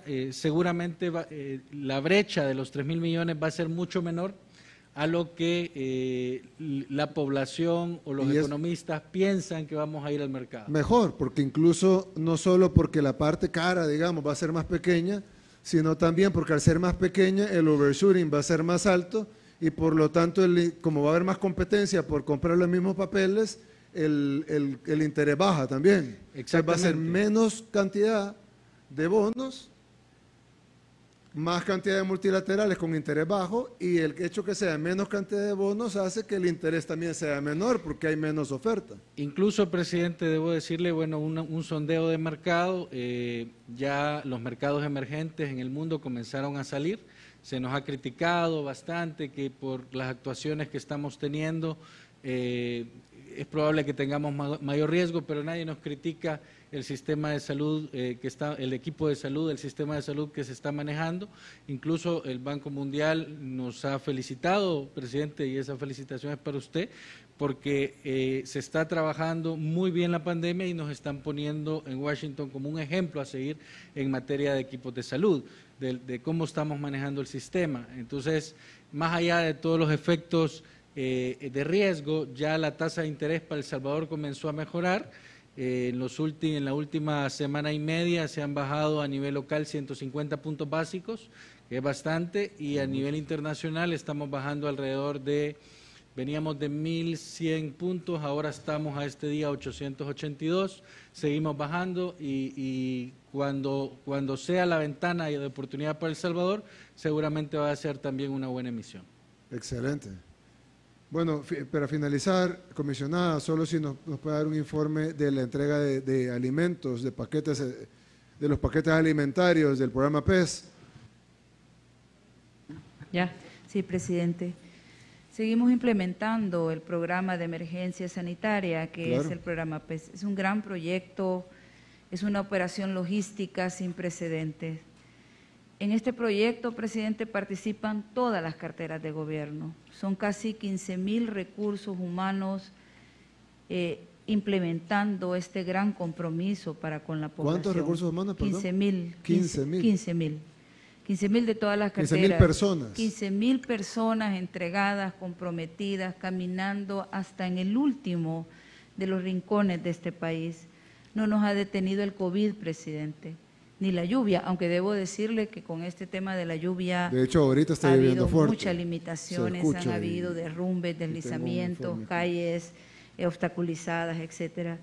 Ya llegamos casi al 60% del país y hemos entregado un aproximado de 1.800.000 paquetes alimenticios en la puerta de cada vivienda. En ese contexto, presidente, yo me quiero permitir decirle que los anteriores gobiernos mintieron descaradamente. Las cifras y los datos de un país de renta media que nos vendieron son falsas. No somos un país de renta media. No, eso dijeron ellos siempre. Exacto, pero no es cierto, presidente, esos grandes libros que promovieron en hoteles, esos grandes libros que nosotros encontramos en estas oficinas, así unos volúmenes de papeles así con fotos y con cifras. Como el plan de salud, ¿no? Si el plan de salud está divino en papel, pero al ver esos hospitales, el plan de salud fue una farsa. Sí, se contrasta. Gran libro, bien bonito, yo incluso elogié. Me pareció un plan bien robusto de salud. Pero al ver esto y le preguntamos a la población que solo le daban acetaminofén, pues yo creo que solo para hacer libros, sí, o sea, una editorial lo hubieran puesto. De acuerdo, esos grandes volúmenes se contrastan con una realidad cuando nosotros llegamos al terreno. Somos mucho más pobres, somos mucho más vulnerables. Es más grande la pobreza, el abandono, esa crudeza de no tener nada es lacerante. Quizás por eso, presidente, desde el 2007 no hicieron un censo poblacional. Nos mintieron, tenemos más retos. Es muchísima la gente que está pasando hambre, presidente. Incluso si usted me dice que ya entregaron 1.8 millones de paquetes y multiplicáramos por cuántos una familia, pues le ponemos 4, tipo familia europea. Sí. Serían, ¿cuánto sería? 1.8 por 4 sería 7.2 millones de habitantes. Ya hubieran terminado. Es correcto. Pero usted me dice que van por el 60%. Es correcto. Quiere decir que la población de El Salvador tampoco es cierto que seamos 7 millones de habitantes. No estaba totalmente censada ni en los programas sociales, ni en toda la ni en la base del gas. O sea, no sé, es increíble cuando se llega al territorio y los catastros se van siguiendo disciplinadamente y de repente se encuentra con contingentes de población que ni siquiera estaban determinadas en las estadísticas. Nos mintieron. No sabemos ni cuánta gente hay. Tenemos que hacer un censo y tenemos que seguir en el territorio como ha sido su mandato. Nosotros estamos llegando hasta el último de los rincones del país. Hay que terminar de entregar y luego empezar de nuevo con la segunda vuelta de entregas. Lo vamos a hacer, lo vamos a hacer. Porque nuestro pueblo tiene necesidad, siempre la ha tenido, la pobreza siempre ha estado, hoy con la pandemia está más golpeado y tenemos que resolver el hambre, que es un tema importantísimo. Es un tema grave y nosotros lo estamos Si nosotros le damos al pueblo salvadoreño salud, le garantizamos la seguridad y le garantizamos la alimentación, pues estamos garantizando las 3 cosas más básicas para el sostén de la vida humana. Si nadie me va a asesinar, tengo que comer, tengo un plato de comida en la mesa y tengo salud para mí y para mi familia, entonces tengo lo más básico. Y luego la reactivación económica viene por añadidura, sobre todo tenemos un buen plan. Bien, quiero finalizar esta... Señor presidente, yo le quiero pedir la palabra. Sí, ministro. Sí, es que yo quiero decirle que ya tenemos listo el espacio para poder comenzar el proyecto de vivienda de las dos comunidades que usted ya visitó. Solo estoy esperando que usted lo ordene y yo puedo comenzar la próxima semana. Comience. Gracias. Comience, ministro. Quiero terminar esta conferencia de prensa y esta cadena nacional diciendo al pueblo salvadoreño que tenga la confianza que este gobierno va a trabajar día y noche. Vamos a trabajar al 100% para resolver todos los problemas que tenemos. Estas lluvias nos van a traer problemas, estas tormentas nos van a traer problemas. La pandemia del COVID-19 no ha terminado, continúa y va a traer estragos sanitarios y va a traer estragos económicos. Los retos van a ser inmensos, pero no solo van a ser nuestros, van a ser del mundo. Y estoy seguro que vamos a salir adelante. Los que han perdido su casa en estas lluvias, tengan la certeza que el gobierno va a reponer su casa. Los que han perdido su negocio, tengan la certeza que este gobierno va a abrir las líneas de crédito y las posibilidades para que lo vuelva a abrir, para que vuelva a poder cumplir sus sueños. Tengan la certeza que este gobierno va a trabajar para salvaguardar sus vidas, tanto de la pandemia como de la inseguridad, como de las tormentas. Vamos a trabajar día y noche, todos nuestros equipos, todos. Vamos a trabajar para salvaguardar la vida humana, que es lo principal, y también vamos a reactivar nuestra economía. Y quiero anunciar para finalizar de que vamos a establecer una mesa de reactivación económica en la cual vamos a invitar a todos los sectores, a los sectores de salubridad como epidemiólogos, científicos, expertos, médicos, personal de primera línea, pero también a los sectores productivos, empresa privada, de todo tipo, micro, pequeña, mediana, grande. Vamos a invitar a los sindicatos, al sector laboral no afiliado a sindicatos, y vamos a reactivar nuestra economía, pero la vamos a reactivar con inteligencia y la vamos a reactivar de una manera que priorice la salud y la vida del pueblo salvadoreño, que para nosotros es lo más importante. Tengan la certeza que su gobierno va a trabajar siempre por ustedes. Que Dios bendiga a sus familias y que Dios bendiga a nuestro país El Salvador. Muchas gracias y buenas noches. Desde la sala de crisis de Casa Presidencial, hemos escuchado el mensaje del presidente de la República, Nayib Bukele. Transmitió el gobierno de El Salvador. Agradecemos a los medios de comunicación por enlazarse a la cadena nacional de radio y televisión.